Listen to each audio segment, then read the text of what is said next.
ICC এর scholarship হচ্ছে Indian government scholarship, যেটা আইসিসি এর অর্থাৎ Indian council for cultural relations নামক একটা ইন্ডিয়ান গভর্নমেন্ট এজেন্সি বিশ্বের বিভিন্ন দেশের স্টুডেন্টদেরকে প্রোভাইড করে থাকে। বাংলাদেশিদের জন্য প্রতি বছর 500টা সিট বরাদ্দ থাকে আইসিসি এর স্কলারশিপের জন্য, যদিও এই নাম্বারটা ফিক্সড না, কোনো কোনো বছর বাড়তে পারে কমতে পারে। যেমন 2022 সালের আগে প্রতি বছর বাংলাদেশকে 200টা সিট দেওয়া হতো আইসিসি এর স্কলারশিপের জন্য, এবং 22 সালের পর থেকে তা 500 বা 550-এ পরিণত হয়েছে। সো তুমি যদি এই ভিডিওটা আরো পরে দেখো, অর্থাৎ আজ থেকে 2 বছর পরে দেখো 28-29 সালে, তখন হয়তো বা নাম্বারটা বাড়তেও পারে কমতেও পারে। এই ভিডিওতে আমরা আইসিসি এর স্কলারশিপের বিভিন্ন সুযোগ সুবিধা নিয়ে আলোচনা করব, কিছু অসুবিধা নিয়েও আলোচনা করব, এন্ড তোমার অ্যাকচুয়ালি আইসিসি এর স্কলারশিপে অ্যাপ্লিকেশন করা উচিত কিনা তা সম্পর্কে ধারণা দেব। সো আমি যদি আইসিসি এর স্কলারশিপের সুযোগ সুবিধার কথা বলি, 3 ধরনের সুবিধা তুমি পেয়ে থাকবা। একটা হচ্ছে এডুকেশনাল ফ্যাসিলিটিস বা এডুকেশনাল সুবিধা, একটা হচ্ছে ফাইনান্সিয়াল ফ্যাসিলিটিস বা ফাইনান্সিয়াল সুবিধা, আরেকটা হচ্ছে স্কিল্ড বেসড ফ্যাসিলিটিস, অর্থাৎ তুমি তোমার স্কিল ডেভেলপমেন্টের ক্ষেত্রে কোন কোন সুবিধা পাবা। প্রথমত আমি যদি এডুকেশনাল ফ্যাসিলিটিস এর কথা বলি, দেন আইসিসি এর স্কলারশিপের আন্ডারে যেসব ইউনিভার্সিটিস রয়েছে ওইগুলো খুবই প্রেস্টিজিয়াস ইউনিভার্সিটিস এবং Indian top rank public universities. So তুমি ওইসব ইউনিভার্সিটিজে লেখাপড়া করার সুযোগ পাবা। তাছাড়া তোমার ডিপার্টমেন্টের ফ্যাকাল্টি মেম্বার্স যারা থাকবেন তারাও ওয়েল এডুকেটেড। সো লেখাপড়ার ক্ষেত্রে তুমি সর্বোচ্চ সুযোগটাই পাবা, যথেষ্ট কম্পিটিশনও থাকবে। তাই এডুকেশনের দিক থেকে তুমি তোমার নিজেকে যথেষ্ট ডেভেলপও করতে পারবা। 2 নম্বর হচ্ছে ফাইন্যান্সিয়াল ফ্যাসিলিটিস। আমি যদি ফাইন্যান্সিয়াল ফ্যাসিলিটিস এর কথা বলি, আইসিসি এর স্কলারশিপ হচ্ছে একটা ফুল ফ্রি স্কলারশিপ, যেখানে কোনো ধরনের টাকা পয়সা তোমাকে পে করতে হবে না, লেখাপড়া করার জন্যও না, অ্যাকোমোডেশনের জন্যও না। সো তুমি সম্পূর্ণ ফ্রিতে একটা ওয়ার্ল্ড ক্লাস এডুকেশন নিতে পারবে। তোমার ফ্যামিলিকে প্রেশার দিতে হবে না টাকা পয়সার জন্য, তোমার নিজেকেও পার্ট টাইম জবের জন্য দৌড়াদৌড়ি করতে হবে না। So you can be mentally relax. And এখানেই আসলে সুযোগ সুবিধা শেষ না। তুমি প্রতি মাসে একটা স্টাইপেন্ড পাবা, যেটা দিয়ে তোমার খাবার খরচ কভার হয়ে যাবে। একই সাথে তুমি যদি চাও কিছুটা সেভও করতে পারবা। It's totally depend actually how you manage your money. এর বাইরেও তুমি প্রতি বছর একটা বুক অ্যালাউন্স পাবা, 4 থেকে 5,000 রুপির মতো, বছরে একবারই পাবা। এটাও একটা ফ্যাসিলিটি। সো স্টাইপেন্ড হিসেবে অ্যাকচুয়ালি তুমি প্রতি মাসে কত টাকা পাবা? তুমি যদি ব্যাচেলর স্টুডেন্ট হয়ে থাকো, দেন প্রতি মাসে তুমি 18,000 রুপি স্টাইপেন্ড পাবা। এন্ড অ্যাকোমোডেশন বাবদ সিটি অনুযায়ী ডিফার করবে, 5,500 থেকে 6,500 রুপির মতো পাবা। তুমি যদি মাস্টার্সের স্টুডেন্ট হও প্রতি মাসে তুমি 22,000 রুপি করে পাবা। তুমি যদি পিএইচডি স্টুডেন্ট হও প্রতি মাসে তুমি 24,000 রুপি করে স্টাইপেন্ড পাবা। আরো কিছু স্টাইপেন্ড পাবা যেগুলা সম্পর্কে ধারণা নেওয়ার জন্য আমি সম্পূর্ণ চার্টটা স্ক্রিনে লাগিয়ে দেবো, এখান থেকে তুমি দেখে নিতে পারো অ্যাকচুয়ালি তুমি প্রতি মাসে কি পরিমাণ স্টাইপেন্ড পাবা তোমার পকেট খরচের জন্য এবং অ্যাকোমোডেশন বাবদ বা থিসিস ইত্যাদি ইত্যাদির জন্য। সো এই ছিল ফাইন্যান্সিয়াল ফ্যাসিলিটিস, এন্ড এটা আসলে অনেক বড় একটা অপরচুনিটি বলতে পারো, because without paying anything you can have a very good education. 3 নম্বর ফ্যাসিলিটিস যেখানে তোমার স্কিল শেখার সুযোগ পাবে, তা হচ্ছে প্রথমত তোমার একাডেমিক এনভায়রনমেন্টে তুমি কমিউনিকেশন স্কিল ডেভেলপ করার বেশ ভালো সুযোগ পাবা, বিকজ তোমাকে ইংলিশেই ম্যাক্সিমাম কনভারসেশন করতে হবে, তোমার বন্ধু বান্ধবদের সাথে কনভারসেশন করতে হবে, তোমার ফরেনার ফ্রেন্ডদের সাথে কনভারসেশন করতে হবে, যা তোমার ইংলিশ স্পোকেনটা অনেক ডেভেলপ করবে, যা তোমার স্পোকেন কমিউনিকেশনটা অনেক বেশি ডেভেলপ করবে। এখানেই শেষ না, তোমার রাইটিং কমিউনিকেশনেরও অনেক বেশি ইমপ্রুভমেন্ট হবে। যেমন ধরো তোমাকে ইমেলের মাধ্যমে অনেকের সাথে যোগাযোগ করা লাগতে পারে, অনেক অফিসিয়ালসদের সাথে যোগাযোগ করা লাগতে পারে, যার ফলে কিভাবে ইমেল লিখতে হয়, কোন কোন ধরনের ওয়ার্ড চুজ করতে হবে, এগুলো সম্পর্কে তুমি ধীরে ধীরে শিখে যাবা। তাছাড়া বিভিন্ন ধরনের এসে কম্পিটিশন, এডুকেশন কম্পিটিশন এগুলাতে জয়েন করবে, যার ফলে তোমাকে অনেক লেখালেখি করতে হতে পারে। সো রাইটিং কমিউনিকেশনেও তোমার যথেষ্ট উন্নতি হবে। তাই স্কিলের ক্ষেত্রে আমি যদি বলি, কমিউনিকেশন স্কিলটা তুমি বেশ ভালোভাবে ডেভেলপ করতে পারবা। অন্যান্য হার্ড স্কিলের কথা যদি আমি বলি, হয়তো খুব বেশি সুযোগ সুবিধা পাবা না, বাট তোমার সাবজেক্ট বেসড যে হার্ড স্কিলগুলো আছে ওইগুলো তুমি সহজেই ডেভেলপ করতে পারবা। তুমি যদি সিএসসি স্টুডেন্ট হও, দেন সিএসসি রিলেটেড যেসব হার্ড স্কিল আছে, প্রোগ্রামিং, মেশিন লার্নিং ইত্যাদি ইত্যাদি, এগুলো ডেভেলপ করতে পারবা। তুমি যদি বিবিএ স্টুডেন্ট হও, দেন ম্যানেজমেন্ট, মার্কেটিং ইত্যাদি হার্ড স্কিল তুমি সহজে ডেভেলপ করতে পারবা। সো এই ছিল আইসিসি এর স্কলারশিপের অপরচুনিটিস গুলা, এন্ড এইসব অপরচুনিটিস গুলা শোনার পর তুমি ডিসাইড করবে যে অ্যাকচুয়ালি আইসিসি এর স্কলারশিপে তোমার ট্রাই করা উচিত কিনা। এর আনসার আমি দিব না, এর আনসার তুমি দিবে। সো কমেন্টে লিখবে যে অ্যাকচুয়ালি আইসিসি এর স্কলারশিপে তোমার ট্রাই করা উচিত কিনা। আইসিসি এর স্কলারশিপ নিয়ে পড়াশোনা করার কয়েকটা অসুবিধাও আছে। এর মধ্যে 1 নম্বর অসুবিধাটা হচ্ছে আইসিসি এর স্কলারশিপ নিয়ে যেহেতু তুমি ইন্ডিয়াতে লেখাপড়া করবে, সো লেখাপড়া শেষে তোমাকে বাংলাদেশে ব্যাক করতে হবে।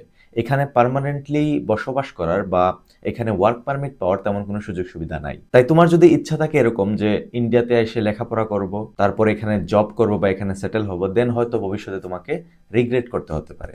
2 নম্বর অসুবিধাটা হচ্ছে আইসিসিআর স্কলারশিপের আন্ডারে মেডিকেল ইন্স্যুরেন্সটা কিন্তু কভার করা হয় না। তোমাকে প্রতি বছর 5 লাখ রুপি পরিমাণের কভারেজের একটা ইন্স্যুরেন্স কিনতে হবে, যা মোটামুটি 3 থেকে 4 হাজার রুপির মধ্যে পড়ে।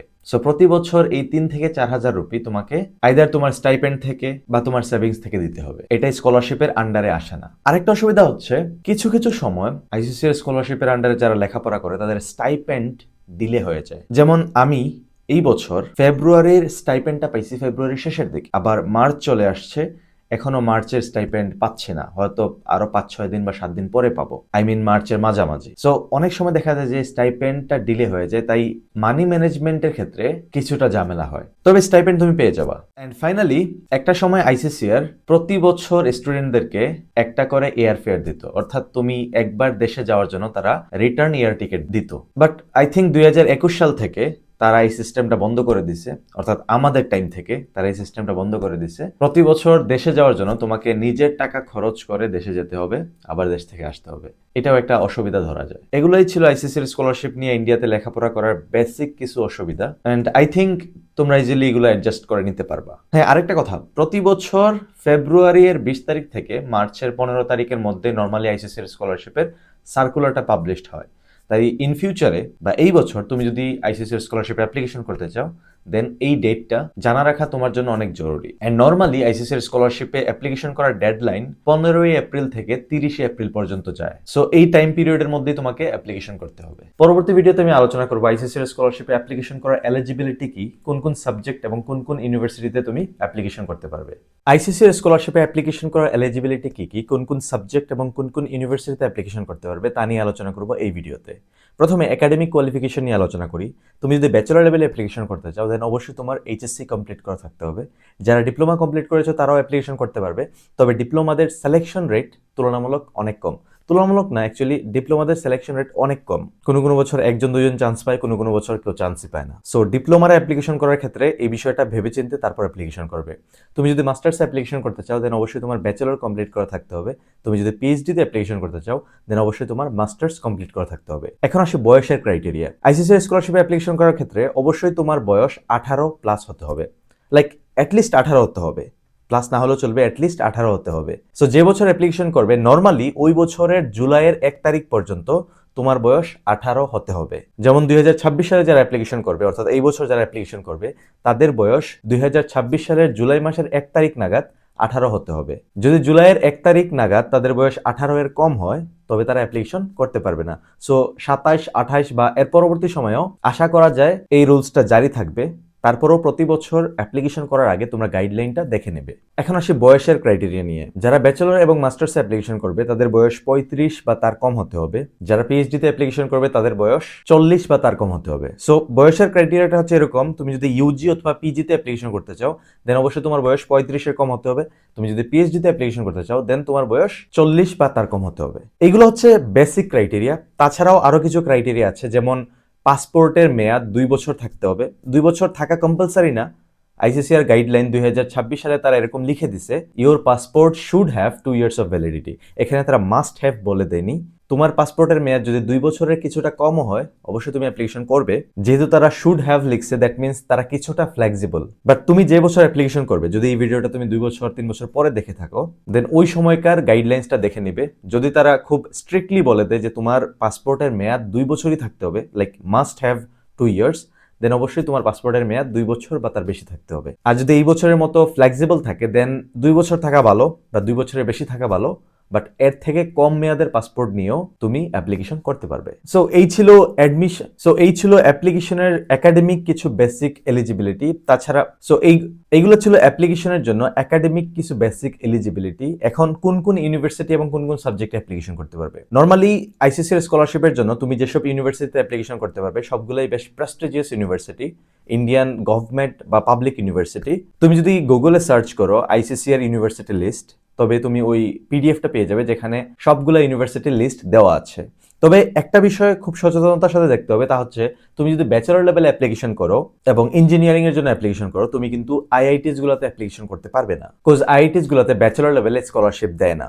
অনেক স্টুডেন্ট গত বছর বা এর আগের বছরও ব্যাচেলর লেভেলে আইআইটিস গুলোতে অ্যাপ্লিকেশন করেছিল, তাদের রেজাল্টও বেশ ভালো ছিল, বাট জাস্ট ইউনিভার্সিটি সিলেকশনে মিস্টেক করার কারণে তারা স্কলারশিপটা পায়নি। তবে এই বছর থেকে আইসিসিআর খুব সুন্দর একটা নিয়ম করছে, তা হচ্ছে তুমি যখন ইউনিভার্সিটি সিলেকশনে যাবা তখন যে সাবজেক্ট চুজ দিবা ওই সাবজেক্ট যেসব ইউনিভার্সিটিতে আছে ওই ইউনিভার্সিটির লিস্টগুলোই তোমার সামনে আসবে, and most of the case তারা আইআইটিস গুলো অ্যাভয়েড করেছে। তারপরও তুমি যখন ব্যাচেলর অ্যাপ্লিকেশন করবে এবং তোমার সামনে যদি আইআইটিস গুলার লিস্ট আসে, দেন চোখ বন্ধ করে ওইগুলা অ্যাভয়েড করবে। এখন অনেকের প্রশ্ন হতে পারে যে আইআইটিস কি? দেখো, ভারতে বেশ কিছু ক্যাটাগরির ইউনিভার্সিটিস আছে, যেমন সেন্ট্রাল ইউনিভার্সিটিস আছে, স্টেট ইউনিভার্সিটিস আছে।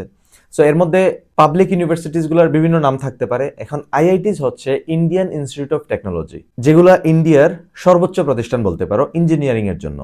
এর পরের লেভেলের যে ইউনিভার্সিটিস গুলো আছে তা হচ্ছে এনআইটিস, অর্থাৎ ন্যাশনাল ইনস্টিটিউট অফ টেকনোলজি। এখন এনআইটিস গুলোতে আইসিসিআর স্কলারশিপ দিয়ে থাকে। সো যারা ইঞ্জিনিয়ারিং এ অ্যাপ্লিকেশন করবে তোমরা আইআইটিস অ্যাভয়েড করে এনআইটিস চুজ করবা। যারা নন ইঞ্জিনিয়ারিং এ অ্যাপ্লিকেশন করবে তাদের জন্য আসলে এই ধরনের কোনো চিন্তা ভাবনা করার দরকার নেই, বিকজ নন ইঞ্জিনিয়ারিং তারা চাইলেও আইআইটিস বা এনআইটিস এ অ্যাপ্লিকেশন করতে পারবে না। আশা করি আমি বুঝাতে পেরেছি।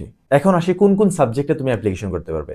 মোটামুটি সব সাবজেক্টে তুমি আইসিসিআর স্কলারশিপের আন্ডারে অ্যাপ্লিকেশন করতে পারবে, হাতে গোনা কিছু সাবজেক্ট ছাড়া। যেমন মেডিকেল এবং প্যারামেডিক্যাল যে সাবজেক্টগুলো আছে ওই সাবজেক্টে তুমি আইসিসিআর স্কলারশিপের আন্ডারে অ্যাপ্লিকেশন করতে পারবে না, যেমন এমবিবিএস, নার্সিং, ডেন্টাল, দেন ফিজিওথেরাপি। সো এইসব মেডিকেল এবং প্যারামেডিক্যাল কোর্স এবং একই সাথে লটা অ্যাড হবে। So medical course, paramedical course এবং ল, এই 3 ধরনের কোর্স ছাড়া তুমি মোটামুটি সব সাবজেক্টে আইসিসিআর স্কলারশিপের আন্ডারে অ্যাপ্লিকেশন করতে পারবে।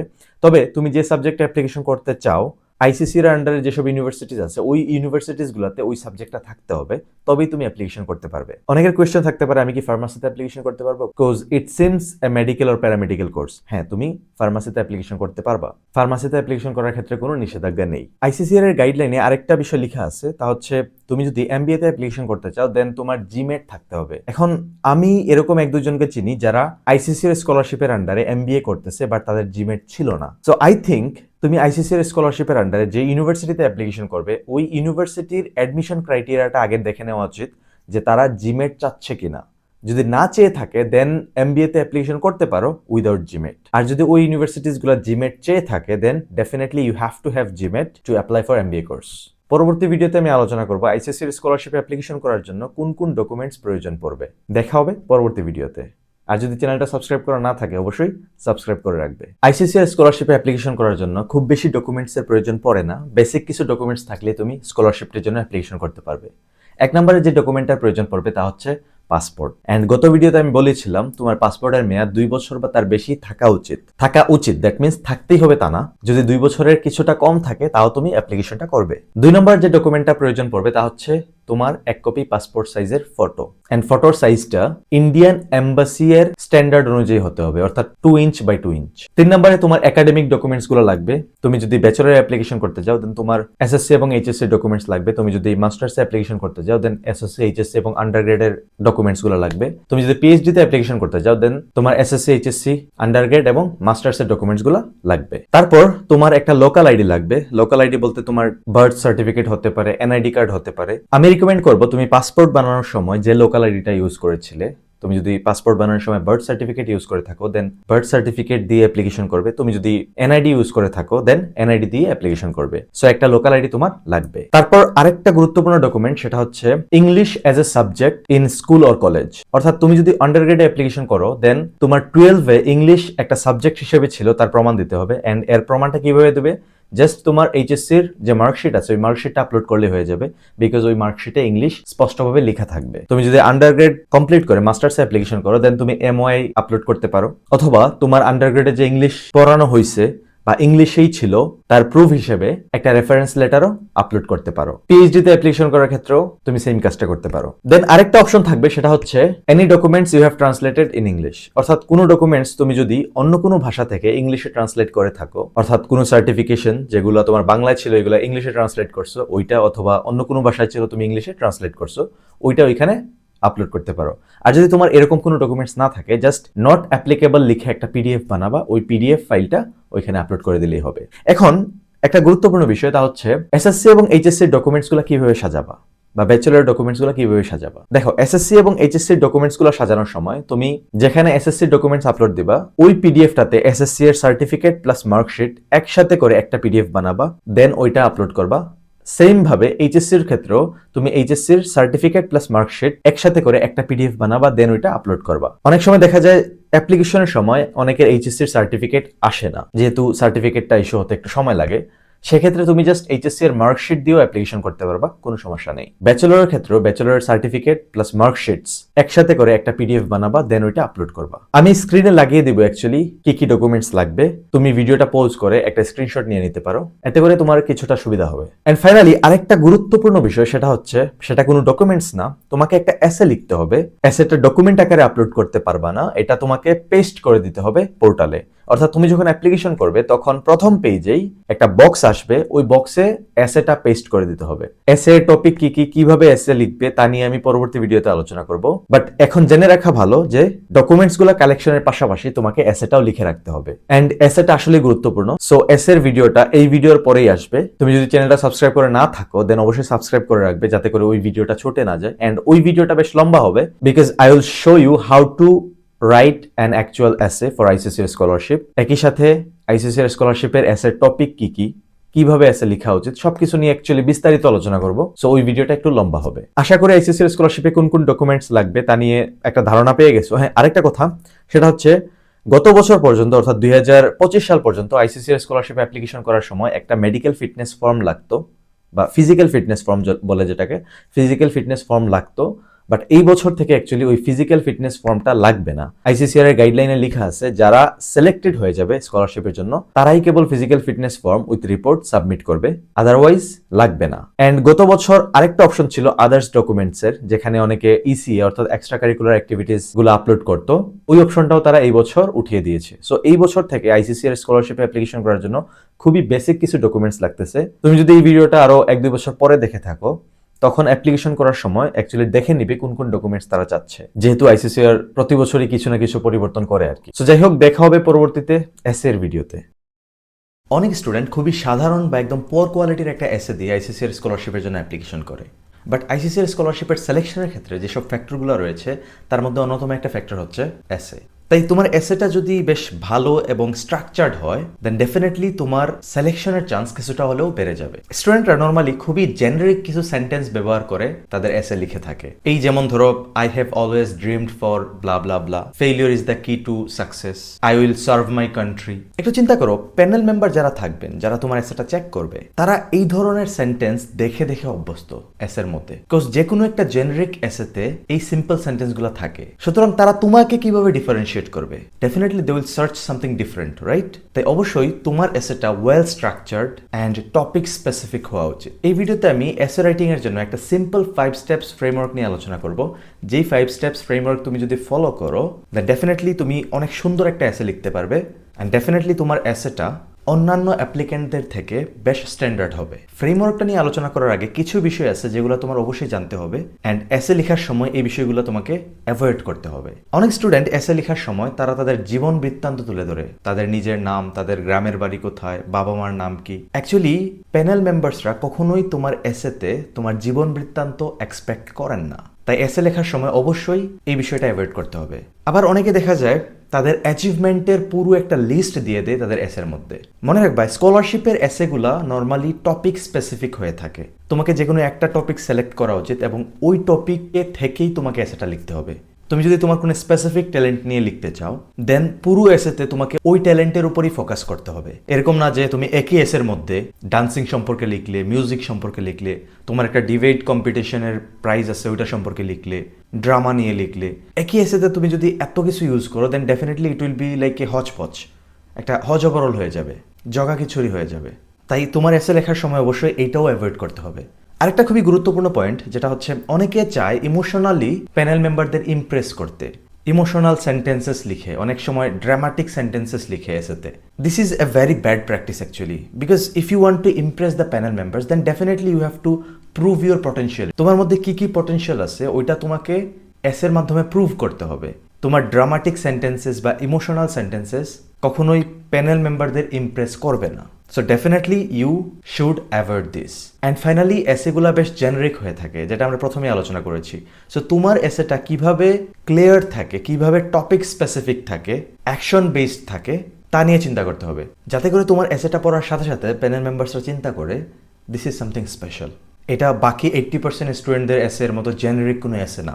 একই সাথে দুইটা বিষয় মনে রাখবা, একটা হচ্ছে এসেতে সবসময় ক্লিয়ারিটি বেশি ম্যাটার করে। তুমি কত হার্ড ইংলিশ ইউজ করতেছো ইট ডাজেন্ট ম্যাটার, তুমি কত বেশি বেশি অ্যাচিভমেন্টগুলো অ্যাড করতেছো ইট doesn't matter, what does matter is clarity. কতটা ক্লিয়ারলি তুমি তোমার থটসগুলা প্রকাশ করতে পারতেছো। And number 2, maturity. এই যে আমি একটু আগে বলছি, always avoid emotional or dramatic languages to convince the panel members. Maturity show করো, তোমার অ্যাকশনগুলো ফুটিয়ে তুলো, যাতে করে প্যানেল মেম্বার্সরা ইজিলি বুঝে যেতে পারে you deserve this scholarship. ICCR স্কলারশিপে অ্যাপ্লিকেশন করার ক্ষেত্রে যে এসেটা লিখতে হয়, ওই এসের জন্য টোটাল 6টা টপিক দেওয়া আছে। অ্যান্ড ওই 6টা টপিকের মধ্যে যে কোনো একটা টপিক বাছাই করে তারপর তোমাকে এসে লিখতে হবে। অনেকেই কী করে, 6টা টপিক মিলাই মিশাই একটা এসে লেখা ট্রাই করে, which is very bad practice, because তারা ক্লিয়ারলি ইনস্ট্রাকশন দিয়ে দিয়েছে যে 6টার মধ্যে যে কোনো একটা টপিক নিয়ে তোমাকে এসে লিখতে হবে। তাই তুমি যদি 6টা টপিক মিলাই মিশাই এসে লেখা ট্রাই করো, then there is a high chance that your essay will not be acceptable.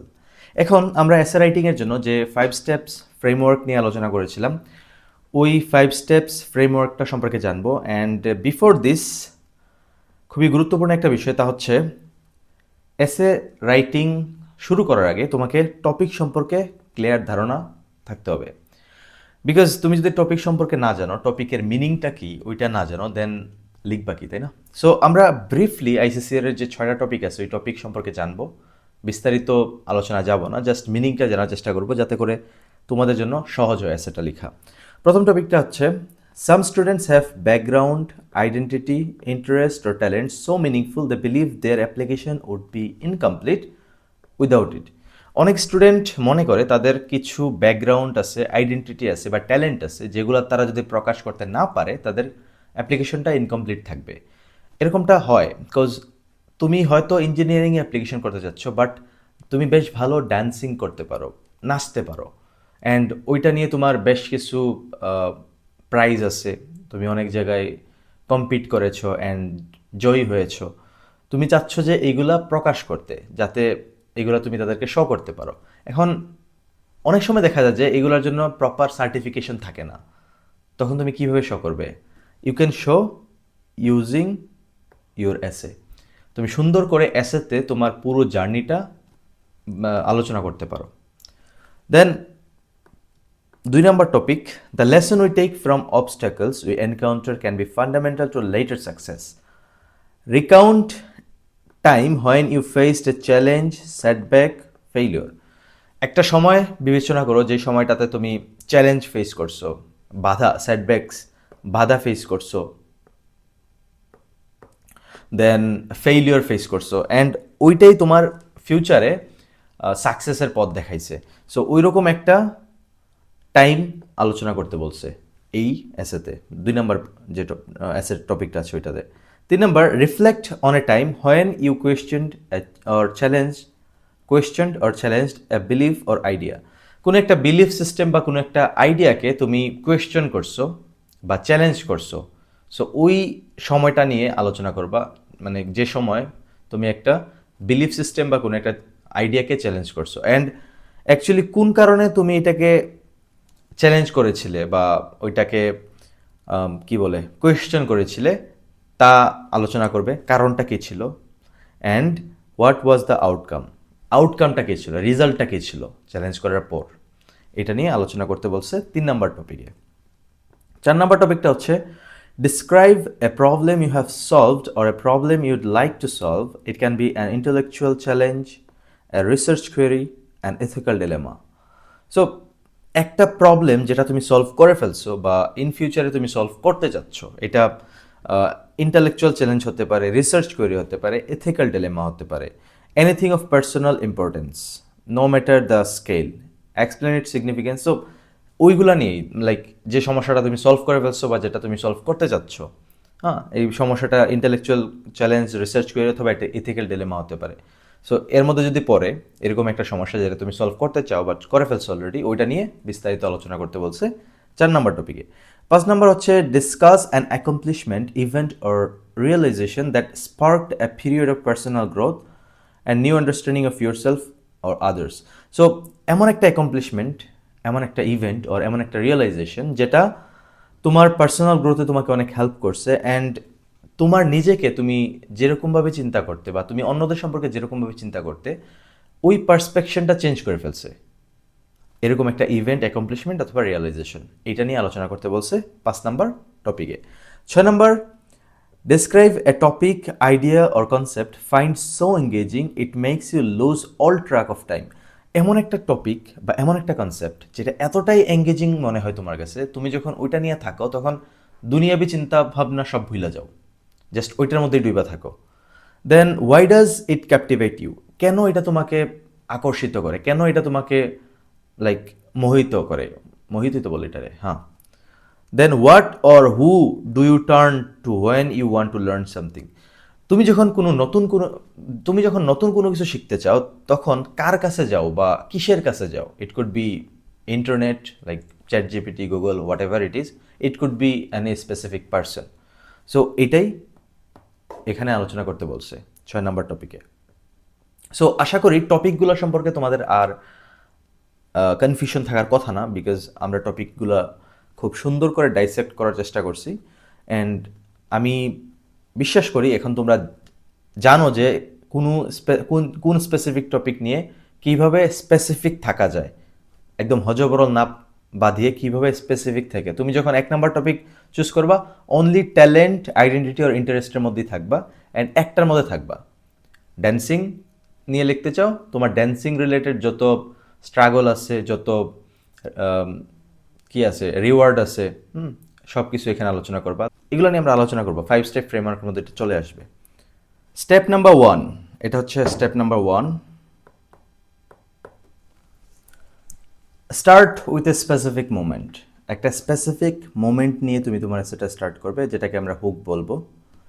অনেকে ডেফিনেশন দিয়ে স্টার্ট করে, অনেকে কোট দিয়ে এসে স্টার্ট করে, যেমন অনেকে সাকসেসের ডেফিনেশন দিয়ে দেখা যায় যে তার অ্যাসেটা শুরু করতেছে, অনেকে দেখা যায় যে এরকম failure is the pillar of success, education is the backbone of a nation, তারপর আরও হাবিজাবি অনেক কোট আছে যেগুলো দিয়ে এসে স্টার্ট করে। সো এটা খুবই ভালো প্র্যাকটিস না, সো এটা অ্যাভয়েড করার চেষ্টা করবা।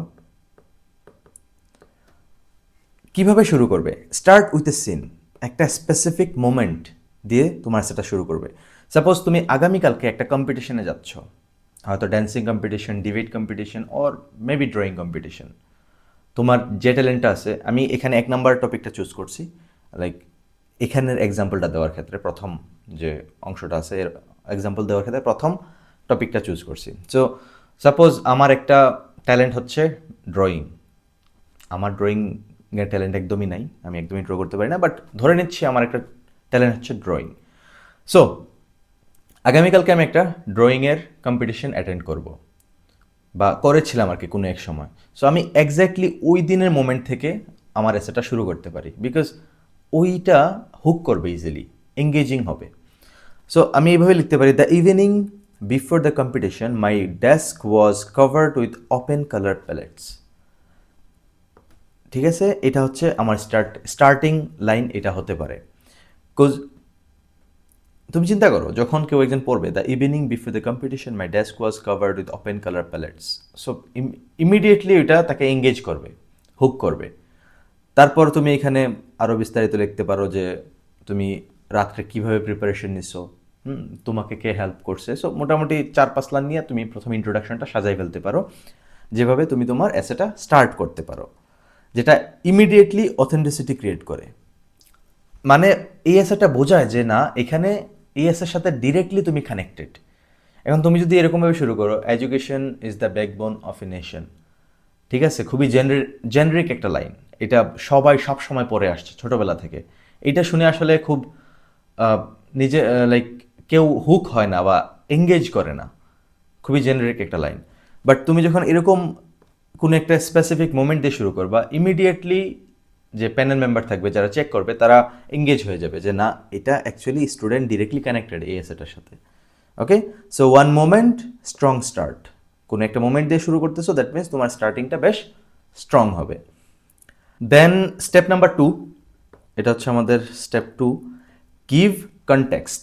এখানে তুমি যে বিষয়গুলো নিয়ে আলোচনা করবে তা হচ্ছে হোয়াট ওয়াজ হ্যাপেনিং। অ্যাকচুয়ালি ওই কম্পিটিশনের রাত থেকে, লাইক যেদিন তোমার কম্পিটিশন এর আগের রাত থেকে, যেহেতু আগের রাত থেকে তুমি স্টোরিটা শুরু করছো, আগের রাত থেকে কম্পিটিশনের আগ পর্যন্ত কি কি ঘটতেছিল তোমার সাথে, ওই বিষয়গুলো নিয়ে এখানে আলোচনা করবা। হোয়াই ওয়াজ ইট ইম্পর্টেন্ট, ওই ঘটনাগুলা কেন গুরুত্বপূর্ণ ছিল তোমার জন্য, ওই বিষয়গুলো নিয়ে আলোচনা করবা এখানে। And what was at stake, কি বিষয়গুলো ছিল যেগুলো তোমাকে ঝুঁকিতে রাখছিল, বা কোন বিষয়গুলো ঝুঁকিতে ছিল। ঝুঁকি মিন্স বানানটা আই থিঙ্ক এরকম, if I am not wrong.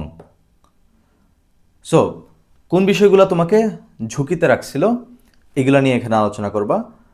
And এখানে যে বিষয়টা মনে রাখা জরুরি তা হচ্ছে পুরো হিস্ট্রি লিখতে যায় না, জাস্ট ব্রিফলি আলোচনা করবা। হয়তো একটা প্যারাগ্রাফে, যেখানে 7-8 লাইনের বা 9 লাইনের একটা প্যারাগ্রাফ থাকতে পারে, ওই এক প্যারাগ্রাফে এই সব কিছু এখানে আলোচনা করবা। সো পুরো হিস্ট্রি দেওয়ার দরকার নাই। অ্যান্ড তুমি যে টপিক নিয়ে আলোচনা করতেছো, তোমার ডিবেট কম্পিটিশন হতে পারে, তোমার ড্রয়িং কম্পিটিশন হতে পারে, হোয়াট এভার ইট ইজ, যে টপিক নিয়ে আলোচনা করতেছো ওই টপিককে সাপোর্ট করে ওই রকম ঘটনাগুলো এখানে আলোচনা করবা। এর বাহিরে অন্য তোমার লাইফে কী কী ঘটতেছিল ওইগুলো নিয়ে আলোচনা করার দরকার নাই। জাস্ট ওই টপিককে সাপোর্ট করে এরকম ঘটনাগুলোই এখানে নিয়ে আসবা, দ্যাটস ইট। সো প্রথম প্যারাগ্রাফে ইন্ট্রোডাকশন, হয়তো 5-6 লাইন বা 7 লাইনের একটা ইন্ট্রোডাকশন দিবে। সেকেন্ড প্যারাগ্রাফে তুমি জাস্ট কনটেক্সটটা 8-9 লাইন 10 লাইনের মধ্যে একটা প্যারাগ্রাফের মধ্যে আলোচনা করতে পারো। এটা হচ্ছে step number 2। Now let's move on step number 3, show action. এটা হচ্ছে আমাদের সবচেয়ে গুরুত্বপূর্ণ স্টেপ, স্টেপ নাম্বার 3। এখানে তোমার অ্যাকশনগুলো প্রুভ করতে হবে। ওই যে আমি বলছিলাম না, ইমোশনাল ওয়ার্ড ইউজ না করে actually action based sentence use করতে হবে, যে সেন্টেন্সগুলো দেখাবে যে তুমি অ্যাকচুয়ালি কী করছিলা। এখানে তুমি লিখতে পারো যে আই ওয়ার্কড হার্ড। এটা খুবই খুবই জেনারিক একটা সেন্টেন্স, বিকজ এর মানে অ্যাকচুয়ালি তেমন কোনো কিছুই বোঝায় না। I worked hard, how you worked hard, কীভাবে তুমি হার্ডওয়ার্ক করছিলে, এইটা ম্যাটার করে। সো তোমার এসের মাধ্যমে প্যানেল মেম্বাররা জানতে চাইবে যে তুমি অ্যাকচুয়ালি কী কী করছিলা, অ্যান্ড তোমার ওই এক্সপ্লেনেশন থেকে তারা ডিসাইড করবে ওইটা অ্যাকচুয়ালি হার্ডওয়ার্ক ছিল নাকি না। ঠিক আছে? সো আই ওয়ার্কড হার্ড এরকম কোনো সেন্টেন্স লিখবা না। যা লিখবা তা হচ্ছে what did you actually do, তুমি অ্যাকচুয়ালি কী করছিলা ওইটা স্পেসিফিক্যালি লিখবা। Then how did you prepare, কীভাবে তুমি প্রিপারেশন নিছিলা। Then what decision did you make, প্রিপারেশনের পরে তোমার ডিসিশনটা কী ছিল। Then what changed because of you, তোমার কারণে কি কি পরিবর্তন আসছিল। ঠিক আছে? সো এই বিষয়গুলো এই স্টেজে আলোচনা করবা। অ্যান্ড এই প্যারাগ্রাফটা তুমি একটু লম্বা করতে পারো, বা এখানে 2টা প্যারাগ্রাফে তুমি লিখতে পারো, because this is very important part. Okay, এখানে তুমি চাইলে 2টা প্যারাগ্রাফ বা একটা প্যারাগ্রাফই বেশ লম্বা করে এখানে লিখতে পারো। সো অ্যাকশন শোজ সিরিয়াসনেস, তোমার অ্যাকশন, তুমি কিভাবে কি করছো সব কিছু যদি সুন্দর করে এখানে এক্সপ্লেন করো, এটা তোমার সিরিয়াসনেস ফুটাই তুলবে। Then panels respect effort not emotion, আমি প্রথমেই বলছিলাম প্যানেলস যারা থাকবে, প্যানেল মেম্বার যারা তোমার এসেটা চেক করবে, তারা তোমার ইফোর্টটাকে রেসপেক্ট করবে, তোমার ইমোশনকে না। তুমি যদি তাদেরকে অনেক ডাইহার্ড চেষ্টা করো ইমোশনালি কনভিন্স করার জন্য যে না আমি আসলেই অনেক হার্ডওয়ার্ক করতে পারি, আমাকে জাস্ট একবার স্কলারশিপটা দিয়ে দেখেন, আমি উল্টাই ফেলবো একদম, না, এরকমভাবে তুমি প্যানেল মেম্বার্সদের কখনোই কনভিন্স করতে পারবা না। তোমার ইফোর্টটা তুমি যত ভালোভাবে ফুটাই তুলতে পারবা, তারা তত বেশি কনভিন্স হয়ে যাবে। ওকে, দেন স্টেপ নাম্বার 4, রিফ্লেকশন। এখানে তোমার রিফ্লেকশন নিয়ে আলোচনা করতে হবে। অ্যাকচুয়ালি ওই প্রিপারেশন, ওই কম্পিটিশন, এইগুলা তোমার গ্রোথের ক্ষেত্রে কতটা তোমাকে হেল্প করেছে, এই বিষয়গুলো নিয়ে এখানে আলোচনা করবে। এখানে কি কি এক্সপ্লেন করবে তা হচ্ছে হোয়াট চেঞ্জড ইন ইউ, তোমার মধ্যে কি পরিবর্তন আসছে। Then what skill did you develop, তোমার মধ্যে কোন স্কিলটা ডেভেলপ হয়েছে ওই কম্পিটিশনের আগের রাতের প্রিপারেশনের জন্য, বা কম্পিটিশনের আগে যে কয়দিন ধরে তুমি প্রিপারেশন নিচ্ছিলা তার জন্য, অথবা কম্পিটিশনের কারণে তোমার মধ্যে কোন স্কিলটা ডেভেলপ হয়েছে। হোয়াট মাইন্ডসেট ইমপ্রুভড, কোন মাইন্ডসেটটা ইমপ্রুভ হয়েছে তোমার মধ্যে ওই কম্পিটিশনের ফলে। হ্যাঁ, ঠিক আছে? যেমন ধরো ড্রয়িংয়ের ফলে কি হয়, মানুষের মধ্যে প্যাশেন্সের ইমপ্রুভ হয়, বিকজ ড্রয়িং অনেক সময় সাপেক্ষ ব্যাপার। তুমি যখন কোনো কিছু ড্র করবা তখন দেখা যাবে যে অনেক সময় পুরো দিন চলে যায় ড্র করতে করতে। সো এটা অনেক সময় সাপেক্ষ ব্যাপার, যার কারণে মানুষের মধ্যে ধৈর্যের একটা ডেভেলপমেন্ট দেখা যায়। সো এটা বলতে পারো যে drawing has improved my patience, হ্যাঁ, এরকম লিখতে পারো।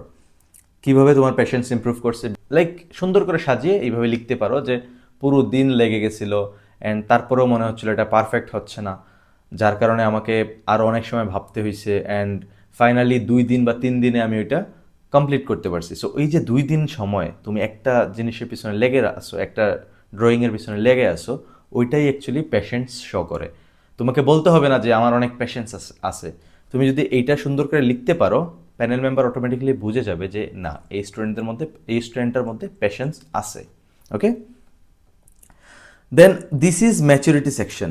এই সেকশনটা অ্যাকচুয়ালি ম্যাচুরিটি সেকশন। আমি ওই প্রথমে বলেছিলাম না, প্যানেল মেম্বার্সরা ম্যাচুরিটিকে রেসপেক্ট করে। তারা অ্যাকচুয়ালি দেখতে চায় যে তোমার মধ্যে কোন স্কিল ডেভেলপ হয়েছে, তোমার মধ্যে কোন কোন মাইন্ডসেট ডেভেলপ হয়েছে, দেন কোন কোন পরিবর্তন আসছে তোমার ওই ট্যালেন্টের কারণে, বা তোমার ওই কোনো একটা স্পেসিফিক ইভেন্টের কারণে, অ্যাকমপ্লিশমেন্টের কারণে, বা কোনো একটা সেলফ রিয়েলাইজেশনের কারণে, বা কোনো একটা সিস্টেম বা কোনো একটা বিলিফকে কোয়েশ্চেন করার কারণে। সো যতগুলো টপিক আছে সবগুলোর সাথেই কিন্তু এই 5টা স্টেপস যাবে, বুঝতে পারছো? সো এই ম্যাচুরিটিটা তুমি সুন্দর করে এই 4 নম্বর স্টেপে 1টা বা 2টা প্যারাগ্রাফের মাধ্যমে ফুটিয়ে তুলতে পারো। দেন উইদাউট রিফ্লেকশন এসে ফিলস ইনকমপ্লিট, এটা তো কনফার্ম। যদি রিফ্লেকশন না থাকে দেন দেখা যাবে যে এসেটা আসলে কমপ্লিট হয় নাই, বিকজ তুমি এডুকেশনের জন্য যাচ্ছ, দেশের বাহিরে যাচ্ছ, ম্যাচুরিটির দরকার আছে। অ্যান্ড তুমি যদি প্রুভ করতে পারো ইউ আর ম্যাচিউর ইনাফ, দেন তারাও তোমাকে অ্যাকচুয়ালি কী করবে, অ্যাকসেপ্ট করার জন্য রেডি থাকবে। Growth shows self awareness. So তুমি কতটা সেলফ অ্যাওয়্যার এটা তোমার গ্রোথের মাধ্যমেই বোঝা যাবে। দেন ফাইনালি, এটা অনেক গুরুত্বপূর্ণ, step number 5, connect to future. ওই যে আগের যত হাবিজাবি হয়েছে, হাবিজাবি না, ভালোই ছিল, যত ঘটনা ঘটছে, তোমার কি বলে এটাকে, কম্পিটিশন, তোমার সেলফ রিফ্লেকশন, তোমার অ্যাকশন, এই সব কিছু কীভাবে তোমার ফিউচারের সাথে কানেক্ট করা যায় তা নিয়ে এখানে আলোচনা করবা। ফিউচারের সাথে মানে তুমি যেহেতু স্কলারশিপ নিয়ে পড়াশোনা করতে যাচ্ছ, ওই স্কলারশিপ নিয়ে পড়াশোনা করার ক্ষেত্রে ওইগুলা তোমাকে কীভাবে হেল্প করতে পারে। It's that simple.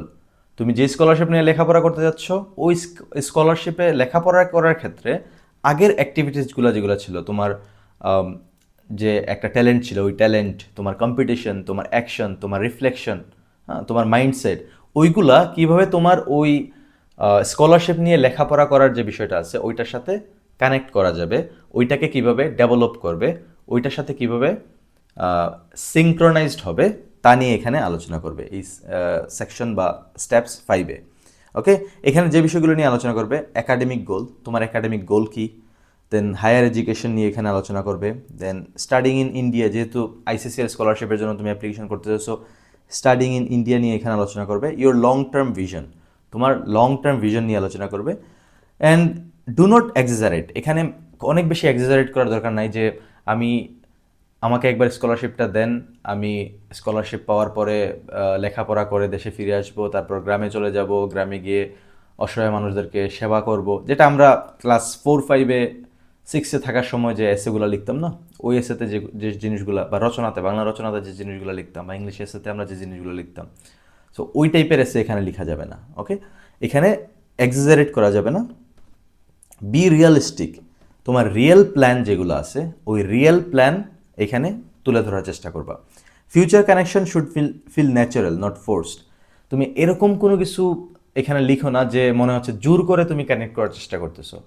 এটা ন্যাচারাল থাকতে হবে, যে না অটোমেটিক্যালি এটার সাথে এটা যাচ্ছে, ম্যাচ হচ্ছে, এরকমভাবে কানেক্ট করতে হবে। ওকে, দেন খুবই ইম্পর্ট্যান্ট, কোন বিষয়গুলো অ্যাভয়েড করতে হবে এসেতে। আমি প্রথমে কয়েকটা টপিক বলেছিলাম, 3-4টা টপিক যেগুলো তোমাকে অ্যাভয়েড করতে হবে। এখানে আরও কিছু বিষয় আমি আবারও বলছি, কোজ এগুলা অ্যাভয়েড করা খুবই জরুরি, নয়তোবা দেখা যাবে যে তোমার এসেটা খুবই জেনেরিক হয়ে যাচ্ছে।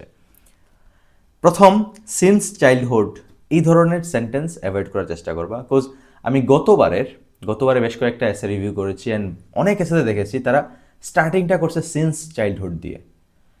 হয়তো তারা কোনো এআইকে প্রম্পট দিয়ে একদম জেনারিক একটা প্রম্পট দিয়ে এসে জেনারেট করে ফেলছে, অ্যান্ড ম্যাক্সিমাম যে এসেতে তারা এআই এরকমভাবে শুরু করছে since childhood or something like this. So তারাও সিন্স চাইল্ডহুড দিয়েই তাদের এসে শুরু করছে। Then I always wanted, then over use of code. দেখা গেল যে তোমার এসেতে এসে হচ্ছে 500 ওয়ার্ডের, এর মধ্যে কোডস ইউজ করছো 10টা, 5টা। সো এই ধরনের ওভার ইউজ অফ কোডস করা যাবে না।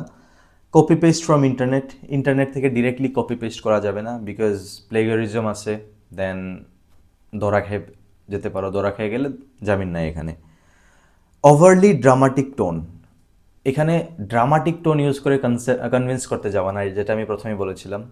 তোমাকে অবশ্যই রেশনাল থাকতে হবে, ড্রামাটিক টোন ইউজ করার দরকার নাই। Writing about multiple topics together, ওই যে তুমি ডান্স নিয়েও লিখতেছো, তুমি ড্রয়িং নিয়েও লিখতেছো, মিউজিক নিয়েও লিখতেছো, সব ধরনের ট্যালেন্ট আইনে ঢুকাই দিছো এক এসের মধ্যে।